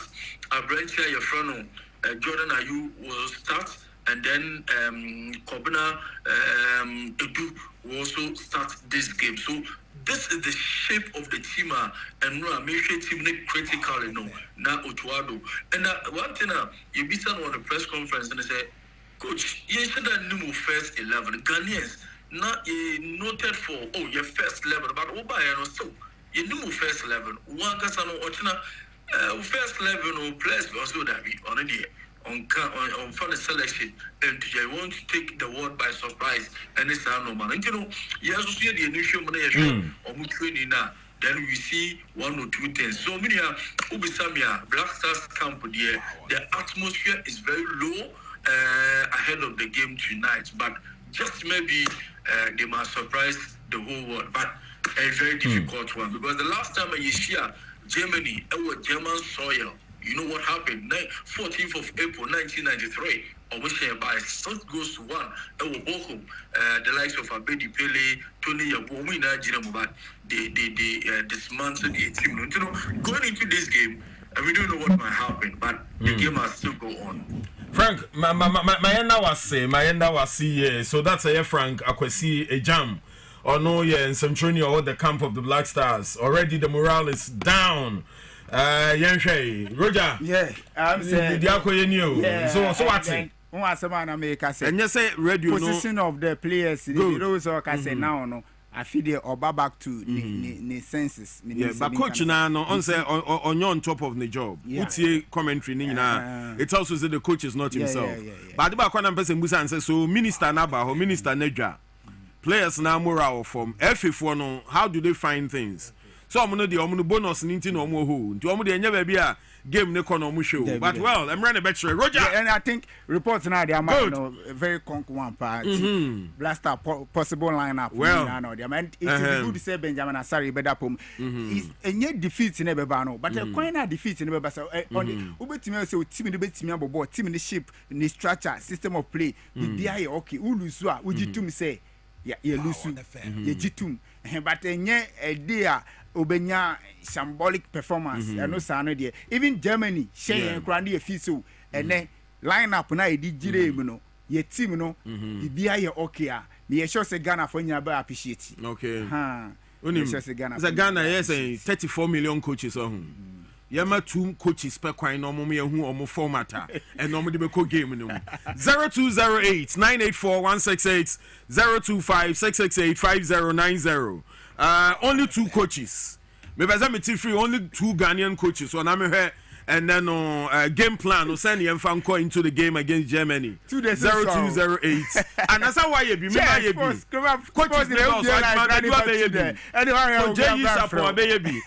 and you know Ghana for Nah, yeah, so 0208 984 168 and afi 025-668-5090. My ATM free caller we hona me ready or no.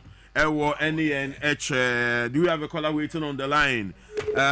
When to me and so okay. When to me and so who next in line? 020-898-4166. Then 025-668-5090. Do we have a caller waiting? Roger. So now let us say after Germany match. Okay, maybe. Yeah. Hello. Good morning. Good morning. Yes, sir. Why name? Aha, my mean you well. Yeah.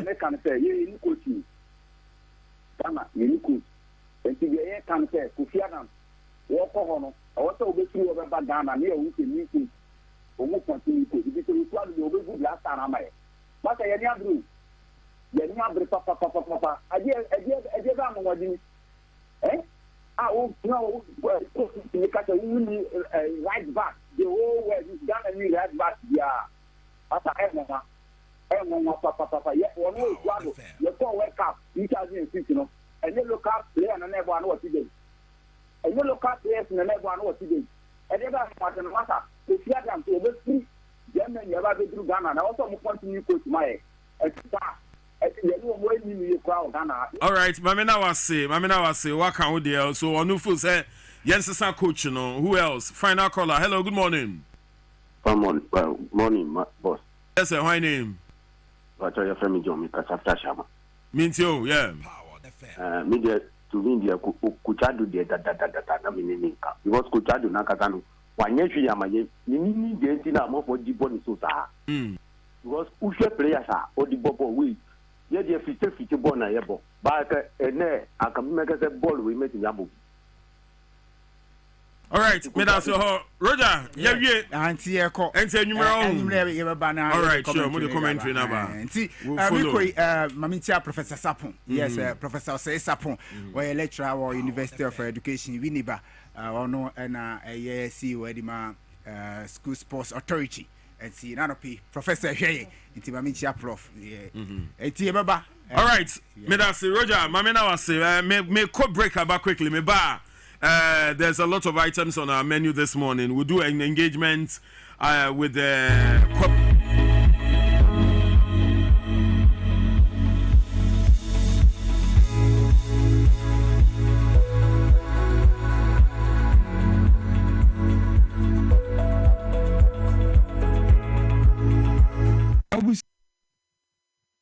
Yemfa enchasronko every True Word Pharmaceutical Company Limited Emma Yahwefo a mohwe ye na mutie ye nsabe True Word Pharmacy ena akofa enu ahodo na edi free India edi abedu omega na mu ama FD4 aye nhwehwemu agiatum se ye no eye papa ebo adwumanti Ghana for emfansa wo ho yare True Word Pharmacy ye no eye India hahama ena yakeka bom edi aye ahabando ya eni sunsanso boni bia ye no yemfa edu baako ense yare mi no wo True Word Pharmacy aso ye de ye no ye de baako bia esa yare baako na wotwe etwa mu no mama ye no edi nkomo efa ye ni aduro no ho na wotwe we ye no edi nkomo edi afa diabetes na afi hypertension eho eye yare bia edi Ghana fo nya pa na emre bia etwa mu no ye ka se obi anya diabetes a ubehunu na wa free ni nipadua so ana se ubehunu na ekuru ato ne ho wa mia ekuru na amanfo kra ebo ne bayi esanse ekuru no entumi enwu nti wobi mpo de ye ka se wonya diabetes a esanse ye ni aduro ebedi etwa mu a wodi betu yare na asinti ehu ayem hihye nkoampo etumi kunu ntem nanso ene de atadwe yate dende ye wo India fo aduro True Word Pharmacy ye de aba ye frɛ Azaka me pacho Azaka no eye diabetes edu tatahwe na me pacho diabetes no ye wo type 1 na ye wo type 2 me pacho say ye type 1 and say type 2 no me nsunsanso no ni nyina the same thing me pacho say obi ye diabetes ni bia ade baako a aya otadi hunu pa ene se aya nipa no odidi kakra bia na ye se ekom esan de no wonu munsu a enchene ne minimu awo na ye se ensukom esan de no wo ho na wani kosua no eso ayo ble ntu hwade a unhu ni yi na diabetes no ema wo sote ufiri unipadua so ne se ne medikan aka no ekuro beto ho ubenia ekuro na enwuda sene unsunsanso no esitie bia anasa wako hospital mpo na doctor aka cho se wonya diabetes se eye wo maame wo papa wo kunu oyere obusuani bi ena yesi wonya diabetes ne wato enura ato obi temi da se abrewa na wa ma ne kura so nti uwura ni dan mu a diabetes nuro ntoa ya wasua egu honom no enya asem ketwa enso yare no kwa na eko nanim a wotwe nse odumankuma wu ebefa nako mepa cho se ye diabetes a hwehwe India fo aduru a ye frɛ azaka na into diabetes na ase emfa emau na enu achi ye wo vivado wo honoma vivado no nso eye mojabroso anasa hypertension edu tatahwe sabe wo man Ghana mu no mepa cho o maame no o papa no aya na meka se asofo mpo eneto vivado no kese esanse ukọ hospital a yesi obi pe no ewo soro mojabroso wanya mojabroso yare na uyem ehihyew ewo ho a na wotwefofo obekọ no yesi obi pe na abafom na chese da bia wudi hospital akoni abasa me pa chaw huye obi a hypertension edunya anase mojabroso edunya wadru eye vivado ye true word pharmacy yakofa edi free India edi aba amanfo edi ho adanse me pa chaw mojabroso nsunsanso ni bi ni se aya ema obohyehyew utiri etai epawo ne yekane hypertension headache afi so aya na se ne usi home no ohome ne ensisi so akoma no ebo pere me pa chaw aya na obofono aya o se obefe nsunsanso no de edoso se wako hospital na doctor aka chaw se wanya mojabroso anase hypertension anase abibia ubi pene ewo so a bomodi ase eye wo maame a mesrew emfasika na enhye ubotom emma maame na emfa wuo areho enkogum anase o papa no wonfiatasefo asase so esense sene wo musitie bia no ne otwedi ampon ede adomwa no yare ya na obi benya wa na efi yare enti se ye hypertension a me pacho wadru eye vivado ye true word pharmacy ye de abadwaman so na ye no maka cho se wo oman Ghana mu de baby a wobekọ bia ubenya ye no ni bi ato na esan ebrentini ye ntumi mu boy yare ni nyina so abibia ye ba ye fa yare ba ko mienu miensa na ye no edi nkomo edi afa ho uye obi a wanya entini mu yare a me pacho ye wo nerve alive wo ho a wo ma wonsa ka bia ebeboa wo oba a o menses emaye eba a oti pains insufi bi egu ye wo lady photo ho a maka cho se ndi okọ social media no so a ema no efum e wo TikTok and Facebook no so na fe bema waye mre ewo kateso nso no ye wo May 40s wo ho a wo ma onseka bia ebeboa wo pa ani aduro ne de abibia ye ka cho se true world vision capsules ne eye tatahwe wo man Ghana mu de wo bia wonya ani yare bia no eno ena woje na baba wo ye bema na waye mre ewo kateso a maka cho se May 40s no ma onsenka bi na prostate yare nso edunya ye wo prostate leaf ewo ho obi akoko help pa se eye internal na se external pa nso no ye wo pa liver wo ho a wo ma onseka bia ebebo true word pharmacy de yenuro no chese eye enuru a etu yare ase ensrosro yare anase enme yare na ase etu ase kra me pacho ye number ne da o TV screen so no fana frey e wo 0558 724 302 0558 724 302 0558 724 302 and a 059 558 2628 059 558 2628 yada yahwefo eni yatifo nyina ase na me yadoma na hotwe da sende ye no besia di ehye.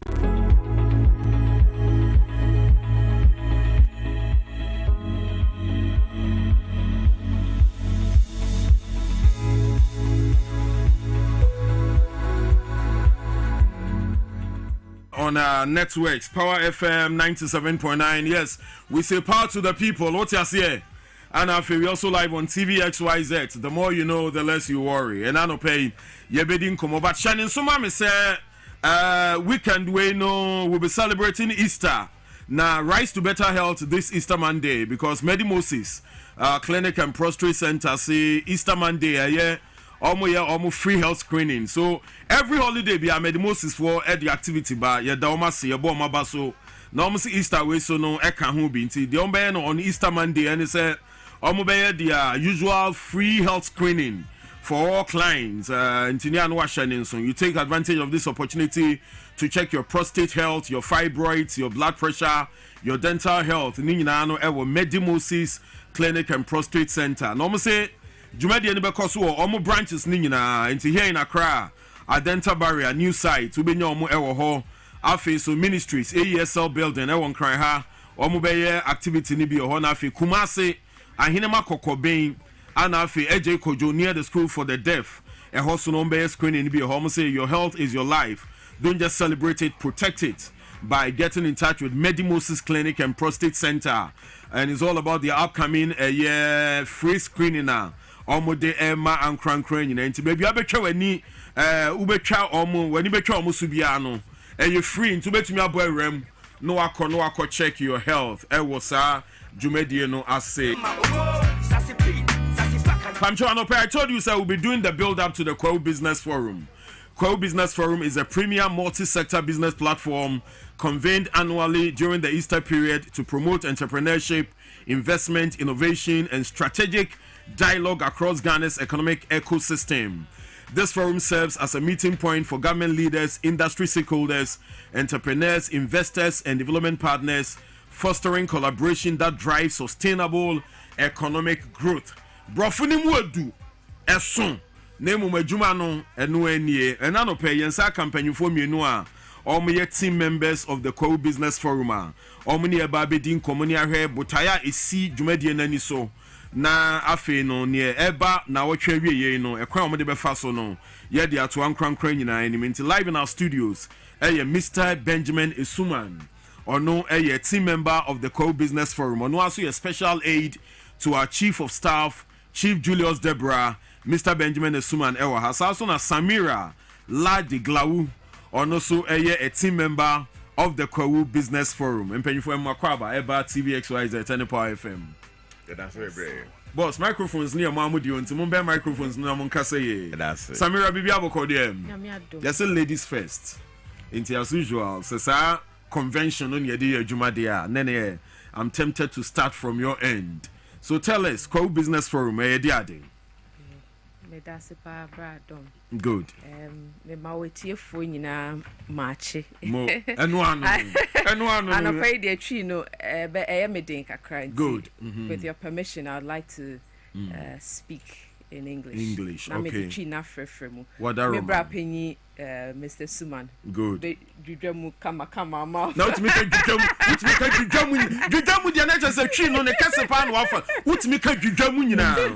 All right, so tell us more, Mitio right, Samira. So the Kwabena Business Forum is a forum that's been organized under the auspices of the Office of the President and is a premier platform for fostering dialogue between government, private sector stakeholders, financial institutions, entrepreneurs, investors, and it's all aimed at achieving Ghana's economic transformation agenda. It's happening on the 3rd of April to the 5th of April at Kwabena Convention Center at Impraiso Hills. This edition of the Kwabena Business Forum, we're connecting businesses, we're promoting opportunities, and we are also driving growth at Ghana's private sector, most importantly. Oh, okay. Yeah, but Mr. Suman Boy Kakra, so for how long has this event been going on? Okay, bro, yeah. Ubendi, then say we be a So Akwaso and Fiedo was saying, okay, Kwabena Business Forum, ne far by, and His Excellency John Dramani Mahama, and ne Chief of Staff, Wabra na Omo Tour. 2024 amajo sembre no mu no omo fa adwene se omo eba Easter ko Easter 2024 no omo bekokodi ebi na emom omo nko enkwaje omuni keke na omo be frɛ ko businessman no na omo abebehie mu na omo aka business mu nkomo no omo aje ahode na fi omo ehu na ebiom omo de enisuade hunu a omo wo ɛwɔ efi aban ni mu no aban ya bɛba foforo ni mu no ɔmo de atodwa esan sɛ ɔmo ka ɔmo akɔsɛm a ɛna ma ɔmampani dada no that time no ya ɔmampani dada ɔne ne chief of staff no ɛbɛtumi atwerɛtwerɛ ɔmo akɔsɛm ni bi atoto ɛkrataa so na Nyankopɔn yɛ ɔmo adom na so ɔmo wini 2024 aba no a ɔmo tumi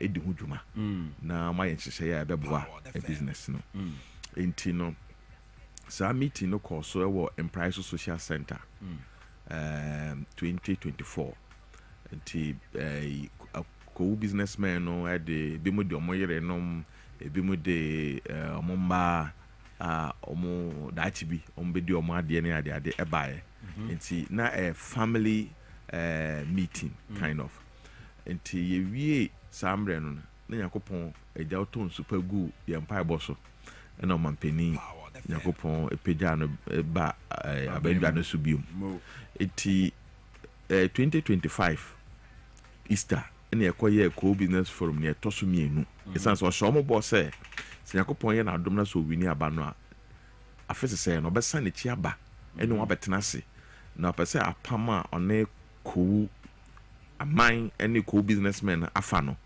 ɛtim hɔ daa eti last year na ɛsɛ odi ne bɔhyɛ so eti ɛkɔyɛ co-business forum ne ɛtɔ so mmienu ɛna 2024 deɛ no adesuahunu baako a yɛfa ne sɛ na businessmen no ɛkasa fa kwan a ɔmbɛfa so nya sika ɛho dwoɔ na ɔmɔtumi de ahyɛ ɔmo dwuma mu na atrɛ ɔmo hyɛ mu enti ɔmampani ɛhyɛ chief of staff the honorable Julius Zebra sɛ ɔnhwɛ na saa problem yɛn resolve enti ɔma ɔfrɛ banks na ɛwɔ Ghana nyinaa ɛde ɔmo baako sɛ ɔmo mbɛyɛ stand ɛnyɛ sɛ trade fair it's like a banking fair na obi bia ɔbɛba co-business forum program na se no obetumi akɔ saa banking fair hɔ na ɔkɔhwɛ bank bia ne sɛ ne ɔhyehyɛ ne nneɛma ne nea ebetumi aboa ɔno ne business na ɔyɛ no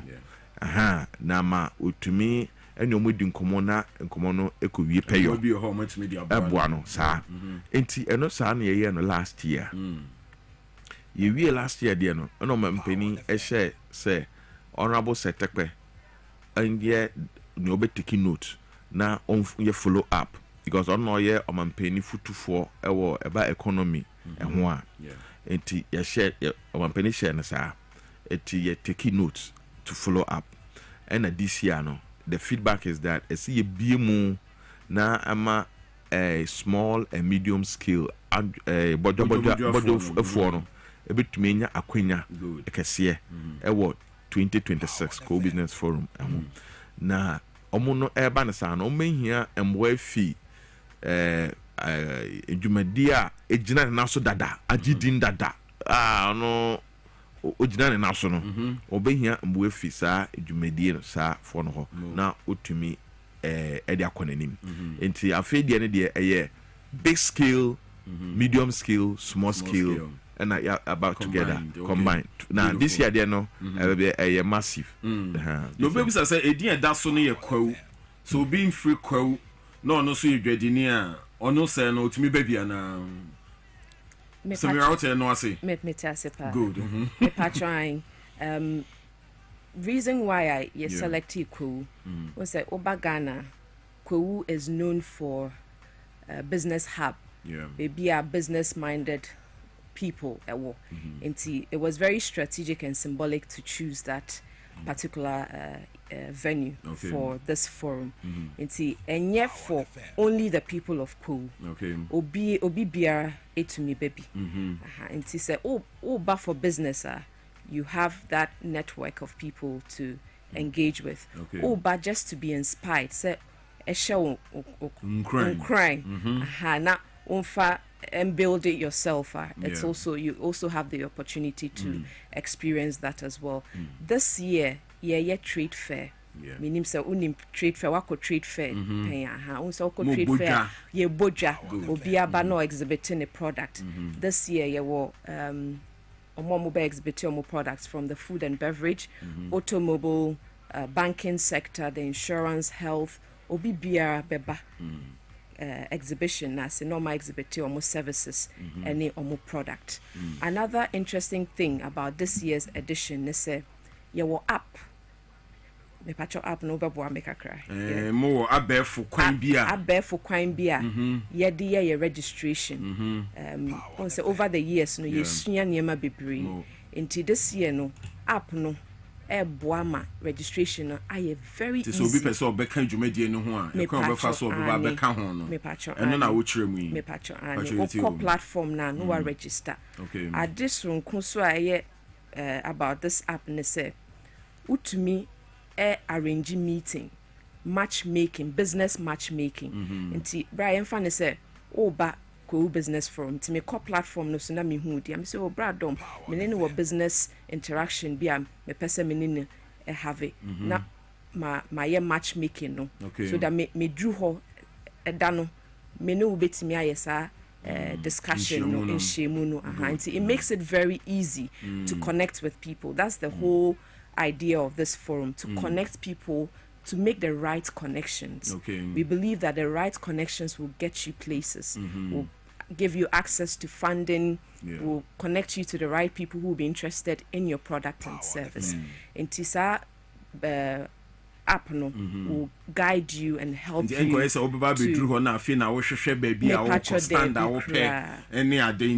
you have that app, and no be when okay, so if you help say only Nutri-Foods in your business into bar Nutri-Food stands into no app no will link you directly to them.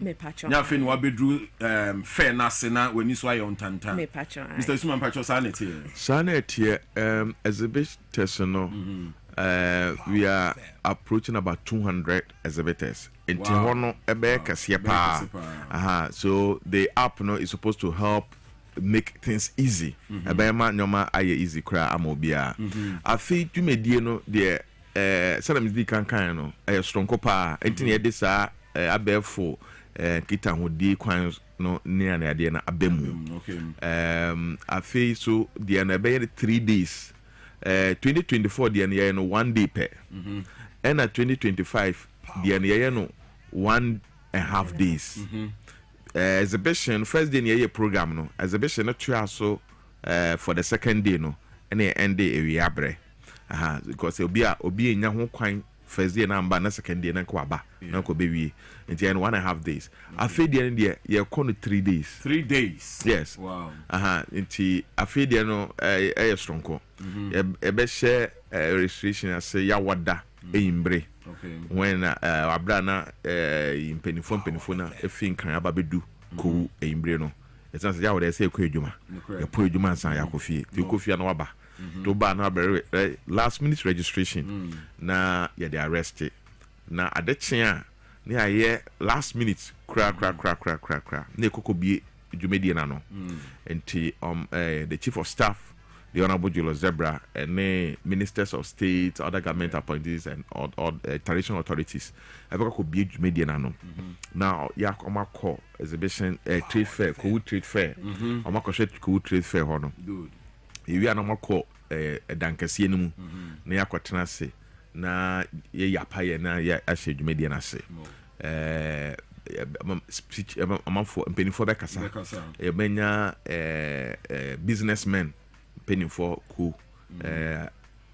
co business advocacy association opini nana Jari Dankwa dodo friend Metalex ono yomo president ono so bekasa sadano na yewie ne sano a yewie kasa no a ye beko break kakra ye ko break ni wie na se ba biomu a na co businessmen no a wati bidin say omo esi abobra ewo ankwankwa djuma afemu no ye de ebi betena se na yatoto omo ano ne omo aka suenhunu a omo nyaye adwompa omo nyaye ne kwanya beda ho a omo fa so a omo tumi de bi omo ndwuma ne ne omo hwe enim se daache ma no ebetumi so dwuma di nimu na na dwuma mo ye no matremu na mabai mu na Ghana man no enya ne toma paifra it is na sa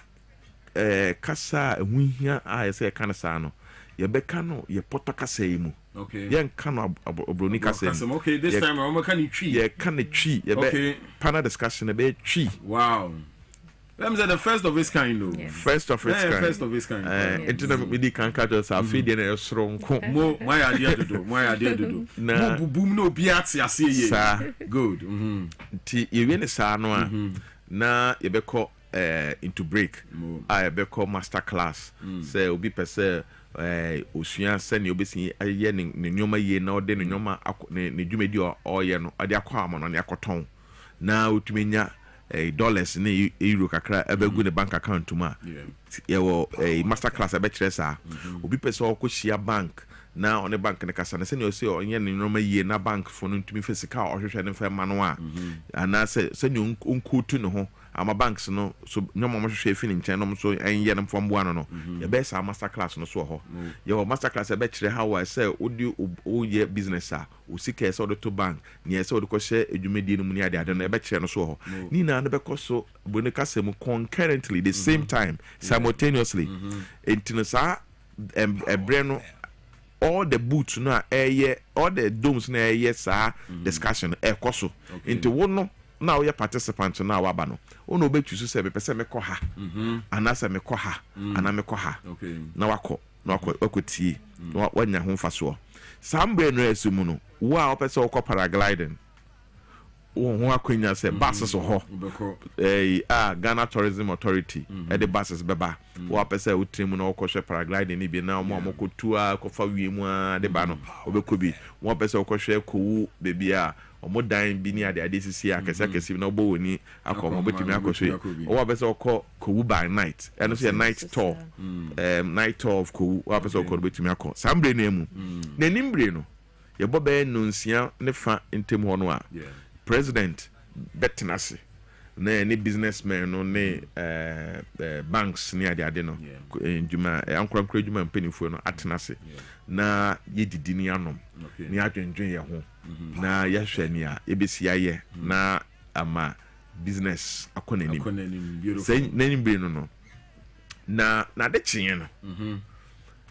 omampeni na sɛ no final day no the Sunday and Thursday that's Thursday Friday no 3rd April and I'm like can ask me second day Saturday 4th April no omampeni baba abebie dwumedi na no biem obekɔ exhibition to boot ni na mu trade fair no obekɔ to go trade fair nti wa wo ba trade fair no omampeni du wani mu na wo picture bi utwa ode kwakoto wo abo mu wo company o umre ni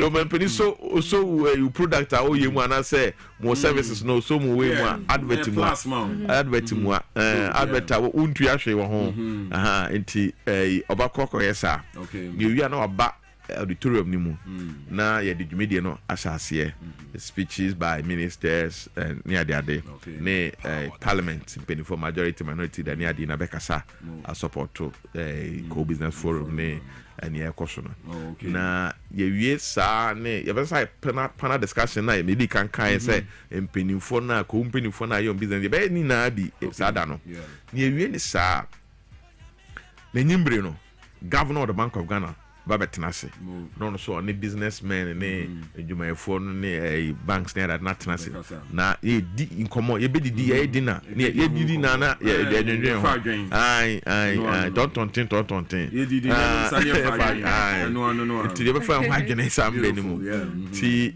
ye wen enyibre no na ni be na be ye party kese friend no jams na ye de amanfo amoton dom akese nimtofo kese pa ba yentumi mboni nsisi a no ya dwen fact amanfo mra ho no good but be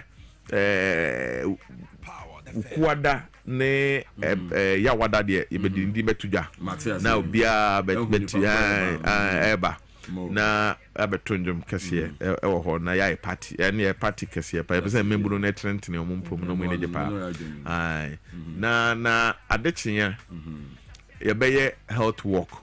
Okay, that's on the Sunday no? On the Sunday no okay on the Sunday 5th ye be health walk ye be sha se fi ofo ko nkɔkɔ bepɔ na kɔm price no ebunum hɔ baabi no yɛde signboard kɛseɛ kɔsi wɔ ko business forum signboard no ho no ɛna yɛbɛnante afiri na yɛde akɔ co business village one co business forum the village na yate no the village no kra no se me de mani kira sabe po no ofo se okọ price no answer kra so bedu etibie no wo se opa ofo be po no a bohu ns camis mu fie ni adade wo is cantonment farmers mu fie all right bo se gold filling station kese power left opa gold no ho akọ enim kra bi just about 10 meters so now for right bo se twa kwan foforo gusu kuta kama ewo sa nimfa so sa wa unim ku no hono bo se na na jare dankwa ewo fi bi wo ho ne nsase e bi go on ti hona na hona village no wo ye be nante akọ village ho ni kodu village ho no mo a Samira wo 1000 stairs bia wow on it Mr. Jare dankwa na jare dankwa asesa wow fro nti obi abefro edi Samira ne mpenufo nechi na yakɔhwɛ ebepo no so na yɛhwɛ sɛnea kuro no si da na si ɛfɛ na ehu sɛ kowu so ɛwɔ bi kyerɛ na yisani fom na yɛsɛ agye ahome a na the governor of the Bank of Ghana on the top executives of the banks na aba co business forum no ɛbɛkɔ dem akɔtena se ɛwɔ VIP tent no mu ne adwendwene bank edwumadi ɛsɛ obudi na afi sika ɛhodwo embra business for so that's the beauty of it bamcho we there edaya bem adwene toato a empanyufo ehia mu na omode atu benkro mu se na be o man be fa ne ntuma pefra no eno na wotwe wie ne ye pejam ne ye de akokwaw na kane no ne anim se kwaw Easter fashion nko abada nei no sabe empanyufo ahunu wo nim die mu se omo ehia no mo fa o man ne ho adwene enti no senhia mu ne beba so na wotwe awie ne senti ne yeton safre ye team members of the Co Business Forum Ra Benjamin Asuman and Samira Ladi Glawu so omumra na omumebia ni nkyere yen na ye ya hoboa ne de akọ nhyiamu yi de na se magana fo nyina enya sutre se ne ebesi akọ na ebefa no nti His Excellency the President himself will be there na fe no de nani monyam akọ adwumadi na chi pamcho so ye wie no hwan mu bi o mu mpanyifo bi ampese mo show mani monyam ebo wondin aboafo bi a omo ka mo ho a omo so mo adwumadi no awie peyo mo bedan omadi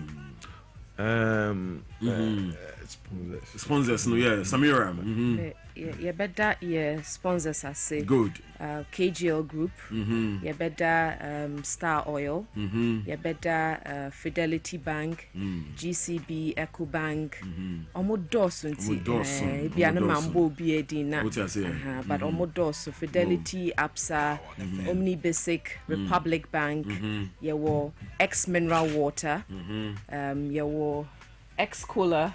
What you say? Omodoso pa. Omodoso. Buy in chance. What you baby? Yeah, wo Nutri Foods. Yasan wo Mrs. Sumano Babuameka. More NIB. More Power Rock. Yes. More CBG. More Republic. More Serene. More Ghana Enterprise Agency. Exim. Yeah, wo Exim. More Exim Bank. Yeah. More Ghana Tourism Authority. More ADB. Yeah. Edoso. Once I'm a crowd. Edoso. More Maya. Fed the mama Eco Bank. Eka mo ho any are they good. Some pam chonti we there na we twa we no Easter na ekwa so na the Co Business Forum enu na ye bia ni dia tremo nti na A1 bread chibom anapa bia no good Co Business Forum no free chibom business woman and ebeko what you say efiada napa memenda napa kweseda napa etuatua enti wa obaji we ni okuwu na adebe no bibi fa oyem no opa bibi afa oyem no amane ho and say kewa Anjo we do ma bia ma mo bia so bia betumi ababi na sabe nyane fenko a wo ba so na obegye nimdia e betumi atra wo hiem e wadwadie mu enti anam ahye ne so sa amaye ebremu no so mo betin komo fofora e fa this upcoming event ho as we do the build up enti e bedo ra Benjamin Asuman ase near the Samirala de Glauso Ase. Nafe no yada muso amohe na mutie so ase. Minim say ebehia okwawu edafiada. Nafe dwumadi ne so aye krabehwe. Mpanyufo yada muso asese mobile na no pay. That's very nice.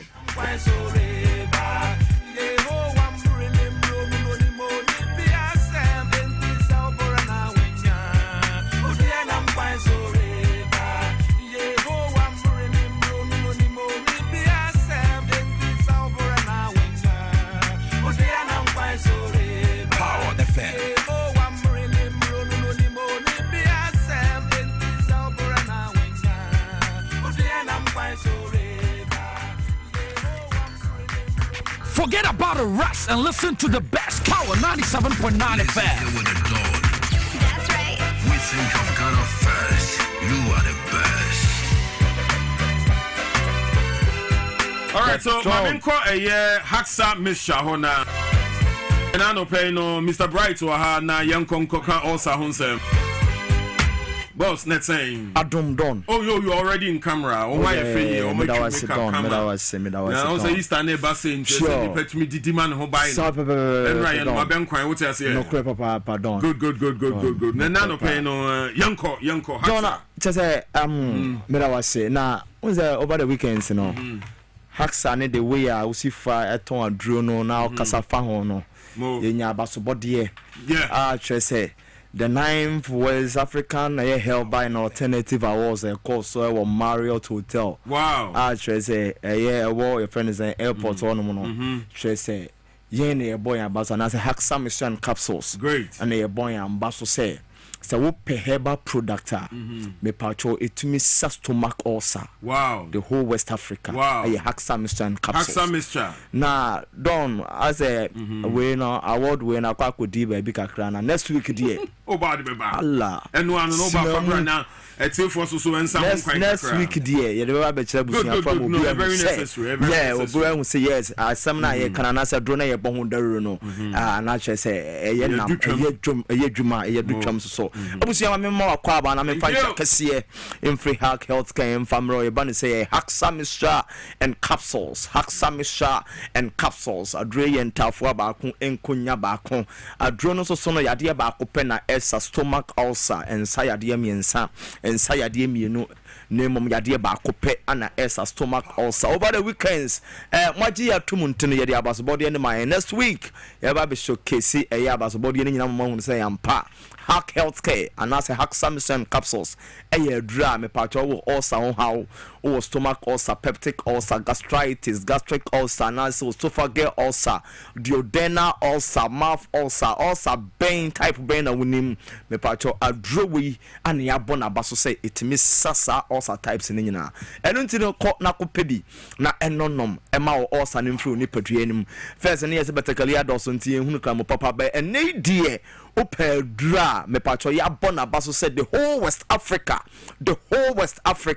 me pacho timisa stomach ulcer na efru ni paduanim dia ene na Haxa Mixture and capsules Haxa Mixture and capsules Haxa Mixture and capsules so share screen this one na that's on for phone no if try say ya into no call pharmaceutical shop herbal shop or by bibiara ton adro no we say e we bi adro we bi tatashi we bi ana me hwehwe no na abusuya ulcer edie ben ana say yade ben ye ka ulcer na twese ekuro ana aba woni padua nim ye ka ulcer stomach ulcer na twese ekuro aba woni padua nim na ba bia ya na title no ana doctor den tudin ya say no so obo won motive H pylori ye bacteria infections bi na so na ulcer na ngasa na nya nyi ne ho adi bet na emwa no den ewuni ni padua nim wo say nipa no de me pacho chese unya nom Haxa Mixture na capsules na emwa no be wu ntam kura fu ni padua nim na de ne de na develop wa ma ulcer na ba ekuro na ba no kura so de onom a ema ekuro no nyina ye den ebu ema ne ho ye den etonom enu ntine se ye ka Haxa Mixture ne ulcer ho nsensem a me say baby a ekuro ne toy no ana ye de to din nti wonya peptic ulcer na che say ekuro no ba kwato ye funum ba kwato nsoro nkoto anim so wonya gastric ulcer na say gastritis ana che say ekuro no wo ye funum pe na aba beto ehi na wonya no eye duodenal ulcer na so esophageal ulcer de na che say droben ye sound munim ha no eho na ekuro na aba beto duodenal so de ana na nsoro nkoto anim no eho pe ana ekuro na aba beto na hexamycin ne capsules ha eye ntafo duro no me pato etimi oha we nyina ye den efiri ho kona kope bi na tonenom ema ohunye den entom di number ne sisi ya ne fresh sisi ya semi no wo kasai na yebeje wo so ba bi biara wo yebekiro ba bi eben wa betimi nya bi ato ebi ni home park wa kuma to yem se de be fa okada kwara na de ya bere wa de be bere wo na onzo so na sumdu ya ba number no eye 0240 23 83 10 0240 23 83 10 offense so 0203 822 855 0203 822 855 Frasisia say ye kasayina mpanifo beje wo so na ye no edi nkomo me pa cho symptoms ne signs ben ana wo tinka wo nipadua nim obo won ma ya na onya atinka bo ni nipadua nim na ya na onhunu se ye osai bi na eye ne sa na se den na eba ne nipadua nim me pa cho osa symptoms ne edoso bebre kwa se wonya nko hospital amien diagnose om ye hunu se wo no e bia H pylori mo we bi bacteria mo bi na ba wo nipadua nim ana se also na nkasa so bi na wo nipadua nim a me ba cho signs and symptoms a betimi atinka na wo tia e bia na wo de no if stomach ulcer na de ba no bi na me de ba boss yi me ba cho wo obi wo no mo a wo hwe me wo tie me aduane tobo no mo a ya na wo ntinka se sabi wo de aduane mpo ayeden ato wonum untie aduane de asa aduane na nkasa no pono obo mpokura na so obeti aduane ni bi edini mpokura no de ne sa beto aduane mu na wate bi de ato ne yam no mpono me pa cho onya sa atinka no ene no bro ne friend reluctant to eat and has a loss of appetite na no munye ne de na no munyina ye no nyonyo me pa cho ebia na wo de no stomach ulcer na akakọ sa o ha we di aba unya hexamycin ne capsules na no pa awia anwumre onu no munsuo no na 30 minutes time o de topaye no to aso a me pa cho sa o ha we nyina no ebe yi afiri ho onso so natinka ben na oti obu ha ya se me boa no hanum sei no eye menufu ne ntam no sa tokuru amana kotu abi na da ho no ehotimi tutumi ya ehotimi ya me ya na mama chiribre mu machiri dompe machiri nkase nyina ya me ya obu ha ti etimi so na mfini na mfini nyina na chase na mfini na mfini na dompe mu nyina no ene ya de stomach ulcer betimi ya odesane no kona kope hexamycin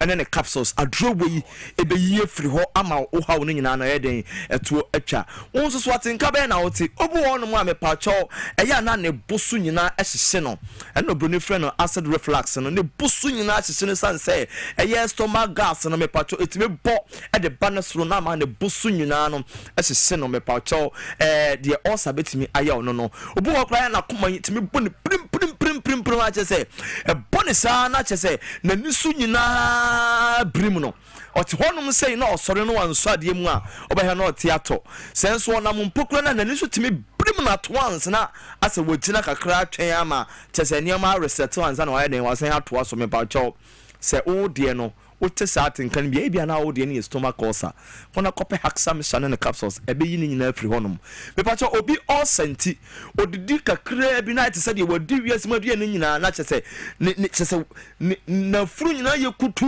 ne honam yira na se aduane ne sese me mene ho aduane na akotwoko me minim aduane ne sese me kon ho obi se aduane ne kura na ase ne wodi no opeso nsan emfini nyina amra abonten eno na obi ho yira ne sa na ohwe no ntumi pa no ape bibia na ase ne nsaye no de obo ne minim ana wo chese wa fi bibia babonte udidi afa chemi anopai na nso no kura no ewo ho na wo se ye ka ama bibia ekonanim na oha wonim nyina no aduru wo ho aye hexamycin capsules ye nom ama stomach ulcer asiade atu obu ha ne nsa no nyina ye titiriti ne nanu nyina ye titiriti ode ne nsaka bibi kura na onte stomach ulcer betimi aye osa abusua ene nso kona kope hexamycin ne capsules ibe nonom na ohunto atinka be na wote me pacho obu wonu man sanse gas na jira na furuma mana furu ye kutu emframa boni nko na oyi because of stomach ulcer ntia me pacho kona kope hexamycin ne capsules no man hunto why na aduro papa ewo ho e de mawa ebetimi yi ulcer no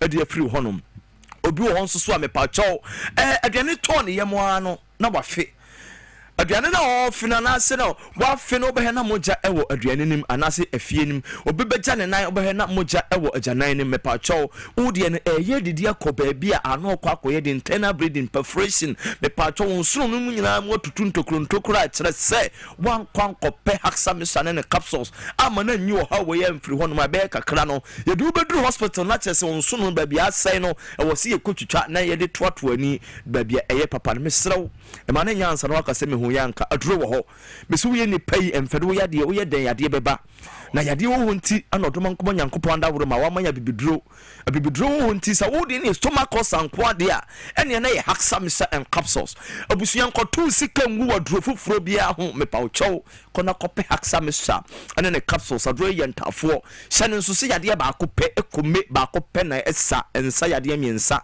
ensa yade mienu me pa uchow yade ba akopɛ ana esa ene ntuwe wo ahotoso se ye all sanko na wo no maduro we dia sade a ene na 100% assured pomode na kope haxamisa capsules na nonom e ma ho to ti number ni bio na yen kasa sisi a 0240 23 83 10 0240 23 83 10 and 0203 822 855 0203 822 855 also ye kan wan semi o ko hospital ye catch us when your stomach ulcer peptic ulcer no na won ti ase me pa cho ba bi etanya free pa eye ba bi asebio ahonini nhyeda nya den enkoso yie ebo honom obehe ba bi a wo koto aduane na wudi ne ba bi a wo koto aduane ne free ne ba bi na aduane ne bo no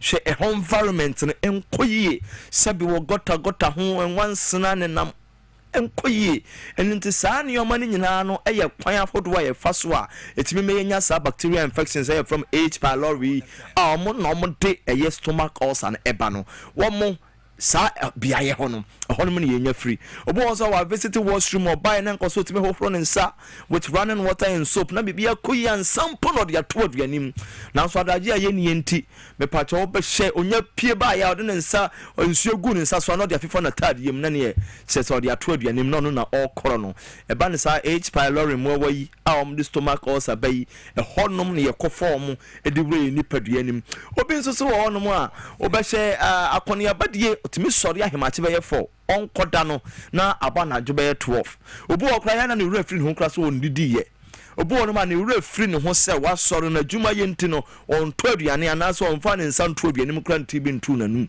obedidi ana ade asa me pa cho ni nyina no ekokofo how ene enioma na vaze stomach ulcer ne ho pains no e ma no ekoye kase e wo ni paduanim obu ono so me pa cho spicy food ne chese eniane a ya hye no spice ne ade no ni nyina no eboa ma pains a wote wo awesome no ano be yedin bomodin ya say obetwe ho afiri ho na wo stomach ulcer wa kope haxamycin capsules na wanonom ama ho atɔ pains ben na wote wo nipaduanim onso so no mepache wo atenka ben na wote wo nipaduanim fresisi ya na yenkasa ani yenche kan ya wote ni yeso so no yenchre wana mo a wobetu emfa eye stomach ulcer na aba besia ho no na ekope haxamycin ne capsules na no no ma ho nye den ento hyene nso aya na bebre kase ye di nsuo no ene no ne topa ye no enye sa ne ye no mepa cho ye sa wa abuse aduro no enu ntia no pa wo be no mo abomodin ahwese wo didi nso so ansa wo de eye cap na wo mixture no so no na nsuo no so no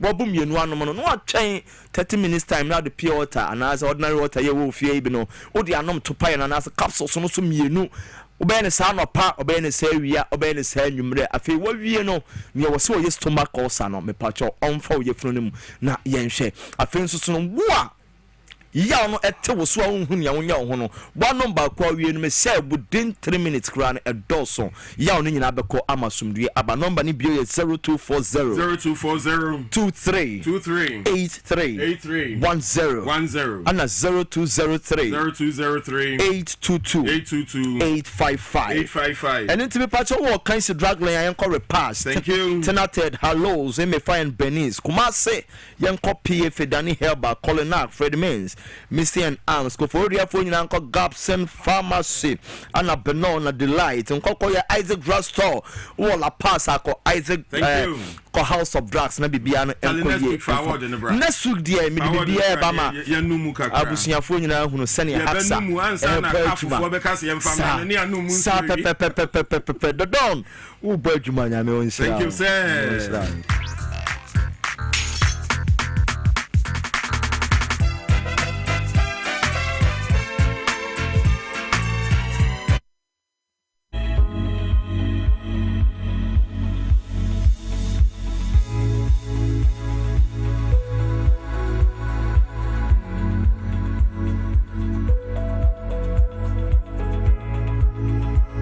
When nations rise, it begins with bold conversations. When economies grow, it is driven by partnership.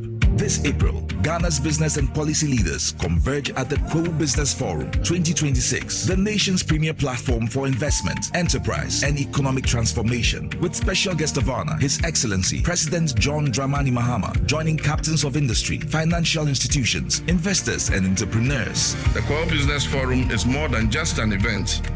It is a call to action. And so let us work together to build a Ghana that is competitive, productive, and inclusive, and a Ghana that creates opportunities for all. Come, let's engage in high-level dialogue, explore industry exhibitions, build powerful networks, and unlock real opportunities from finance and insurance to manufacturing, agribusiness, SMEs, and innovation. This is where it all happens. From the 3rd to the 5th of April 2026 at the Kwewu Convention Center in Praeso Hills. Go to www.kwewubusinessforum.com and register now. To register for exhibitions, call 059 555 5885 or 059 555 5995. Kwewu Business Forum. Connect, promote, grow.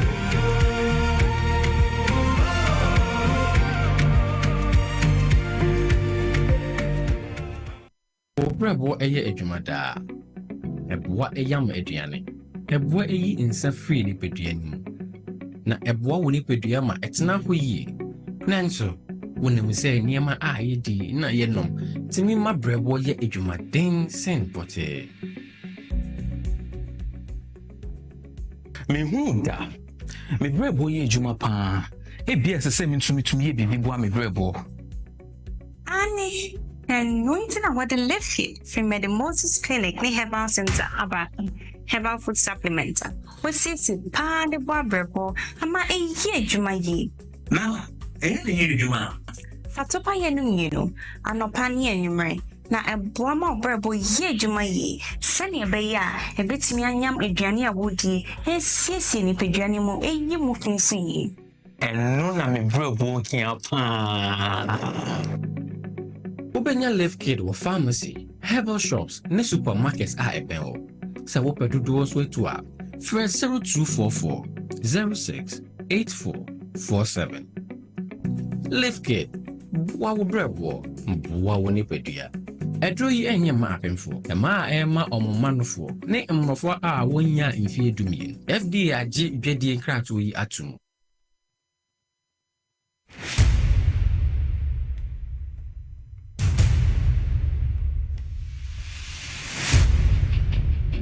The average human body mass should have at least 60% water for optimal performance in any physical or mental exercise.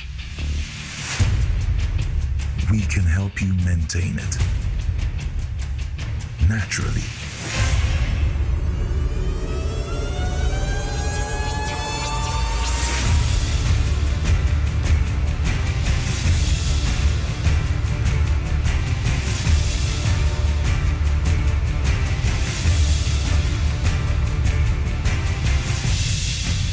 Natural mineral water.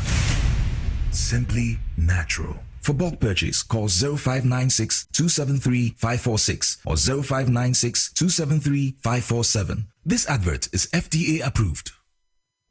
na ede na aya obayi a oda forma so ne yafunu mu emunumuni. Oh, Mr. Entry, also yare ya titi be benfie pi nanso ne yamu nyono da. Se me chew no ahodo amato a me hunu hwe a ebe ya nwanwa. Menyi ni se what ulcer tamfo Haxa capsules any Haxa mixture yanum bom kutia ulcer no bia ma no anom. Anka ne ho ato no dadaada. Ulcer dro de eno ne Haxa capsules any Haxa mixture. Ankom ni nchiremu. Ulcer ye kura eto yefunu ene ensunu mu. Etuma wo yefunu ekeka wa. Wogire ho a enyi. Ulcer etumi ema wo ye cheko ebra wadidi awie. So how eye ulcer de a compare Haxa capsules any Haxa mixture nanum bom na ho ebeto. Pedudu etu a ko okanshi drug lane Kumasi Dani Herbal Takradi AA Mensa Anafre 02038228855 Apefo abatanya woma won mofra no fo ene mofra woni mfiedu mienu enka ho Haxa capsules ene ne mixture Ulcer tamfo edie age adwadie nkratoyi yi atom. Good business means seeing the possibilities and maximizing opportunities. Making sure you have a responsive support system backs your business goals.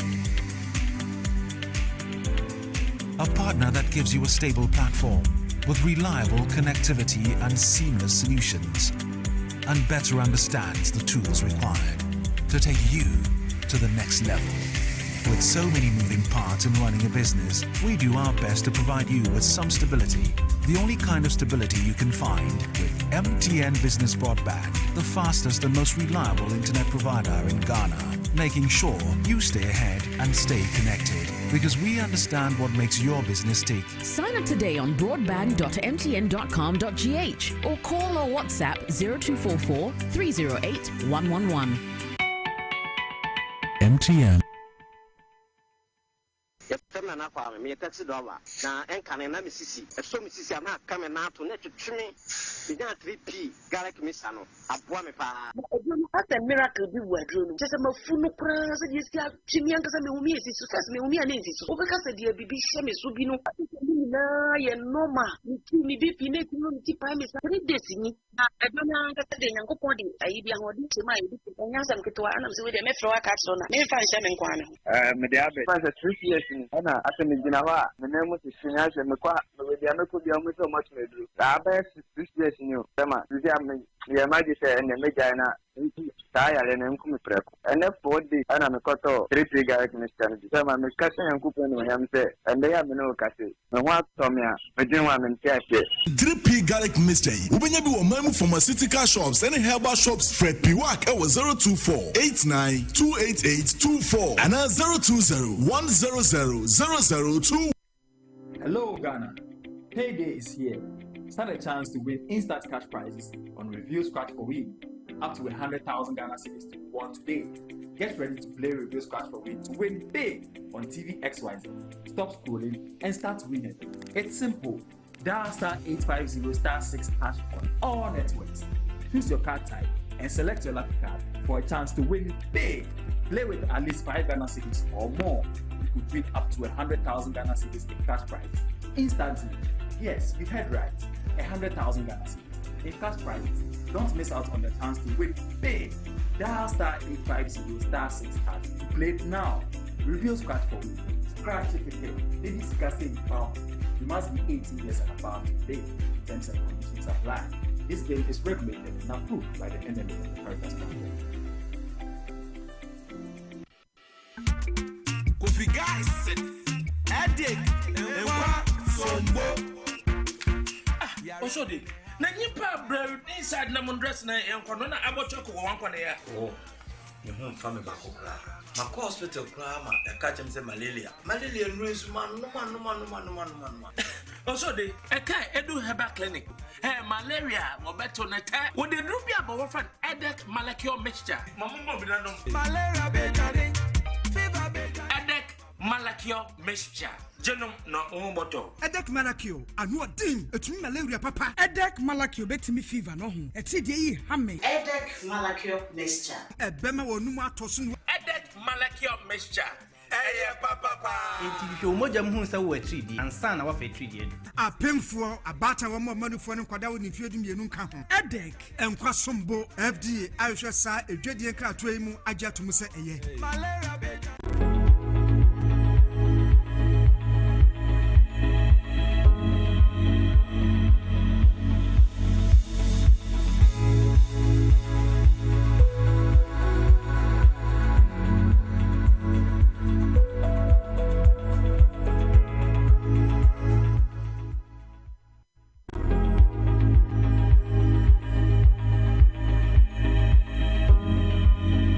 and omo anase the real CSOs there was a binary then come out so that we know the kind of people or the kind of CSOs we are dealing with as far as this matter is concerned.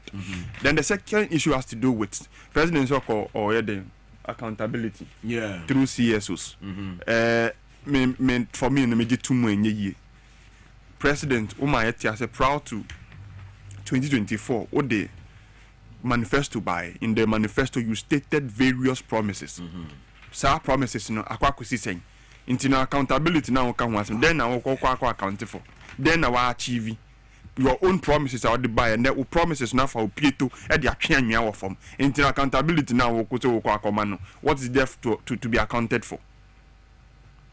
24-hour economy I'm bo who they women you bet na he won timi kan once because there is nothing like 24-hour economy. And uto prepaid 500 Ghana cedis where Akufo-Addo paying so and that say 1 week and I say 2 weeks as 500 cedis in bidino. Today we are buying over 2,000 Ghana cedis. And no one's on a mokanyana and the teacher for call demonstration near 30 almost a month ya bepamo. Or more much dear over 1.5 year moon or moka. It's what is there to be accounted for. The accountability no the common Ghanaian knows it already. We can measure your own performance based on the promises of the man Ghana for and the Ghana for Gina so too about the man 2024 general election. I would buy him. We can measure it. So we don't need the president to come and tell us why we. And then we say more so source in there. Munye be da. President Mahama 2025-2026 could general parliament. So now, eka so no there e ba no so source no mfo so na ba mu kra de bin see da. Only for us to know. Say over 86 contractor mo dey am through so source. E bin see da. Mo say mo ba amend this so source mo ba bande no kra ya de boni a na MPP aban de fa so de bo man ne kro no. E na mo ba mo be hye mu kina. Galamsen semsem mo de ye mu bo de wuro ye campaign wo krom wase. E no man penyan kasa jatu mu say omo party for is involved in Galamse. In the more party for is involved in Galamse ya. Na wa sanso aka say wo ba Galamse no enya sabin boys no mo gina pit mu na yo. Na campaigns ni wo ho. Today you have made it clear to us that the campaigns no are your own party people. Why are you not arresting them? And the biggest achievement of this government is that they now export Galamseyas to make money. Ya China nina so ya Galamseya ne de nesi play mu etwa plane ticket amano ne de ne ko. Na ya chi minua bi a wote bogos so a wo ya Galamseya ya se mo tonkum. That's the kind of president we are dealing with.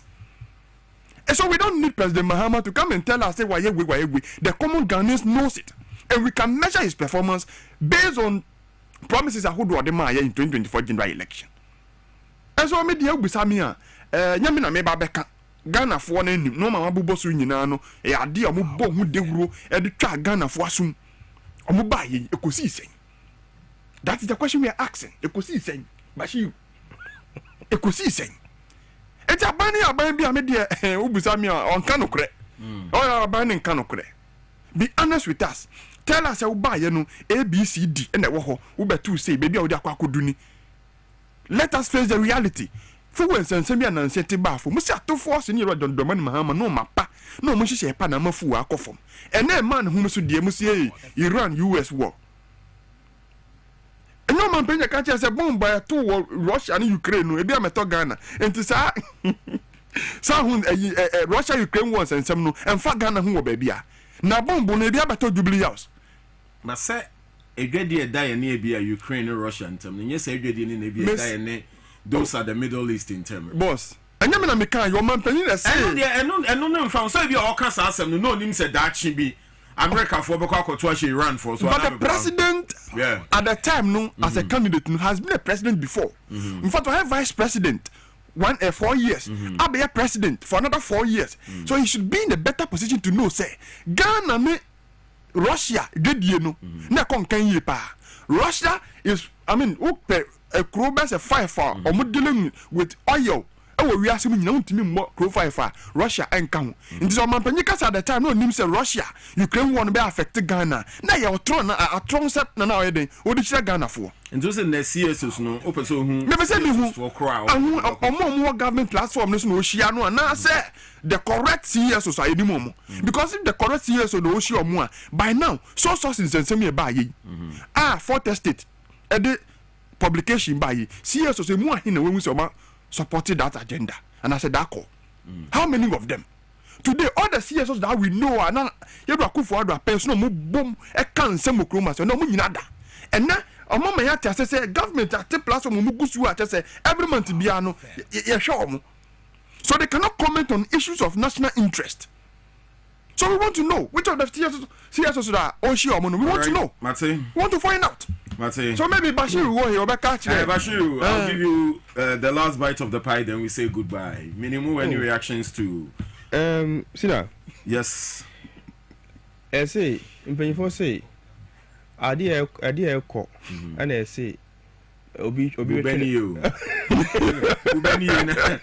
no am fine for you bet you the dia where you okay idea ko no and your bon continue ko and bon continue ko idea eba ana bo a sanity good enti me no nyina tie enim say idea na eba the CEOs, CSS, no, good. You know them. They are president make delay with you know you will see them. Into any day, men manage your problem. This is not the time for us to be telling you, oh, wait, CEOs, way about the beat. Wait patiently. At the end of the day, you will see the people that will be in the program. Good. That is why the media is also there. You see, sometimes when you're going to account to the people, won't with them now we can search our walls.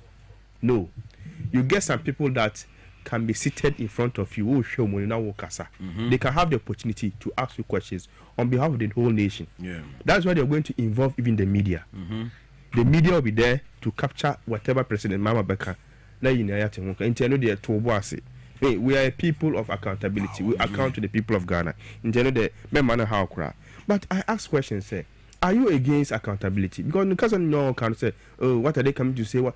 Tobo ubeti your meka anytime bu beno say ade corner there and I'll say oh menkohwe enya ade eba nti eba tobo obehu. Now the issue of the Iran war, Israel-Iran war, US war, ayekoso as we sit here now, we got China, they are suffering for issues of fuel. On industries they are complaining because oil BM.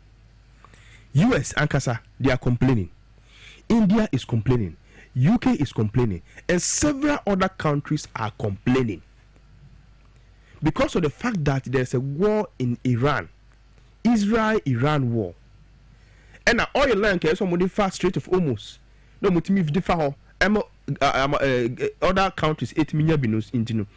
And to me for hobby. So prices of oil continue to go higher and higher. The little then, you see, the only country I ever is almost Russia, because they also produce oil and they're able to export to other countries. Aside that country, no, many other countries are suffering as a result of Warner Air Cost. Yeah, it's an open thing of name. But we ask you this question, say, Russia-Ukraine war on Air Cost. How many countries was it affecting? That it was affecting only Ghana. Togo was here, it wasn't affecting Togo. Yeah. Your friend said Cote d'Ivoire was here, it wasn't affecting Cote d'Ivoire. It wasn't affecting France. A lot of countries affect some countries. No. So we are justified to say that time no, Russia-Ukraine war was not a factor and can affect Ghana. But on the issue, moreover, we are very specific. Do you know what? Under MPP, who could cut down once in Russia-Ukraine war. We could cut sanitation from Russia-Ukraine war. Anything you complain in this country, Russia-Ukraine war. In our case, we are not saying the dollar. We are saying that the fuel prices, even with that, Sina, fuel prices on it is saying. Yeah. It is still better than NPP no more abayemu.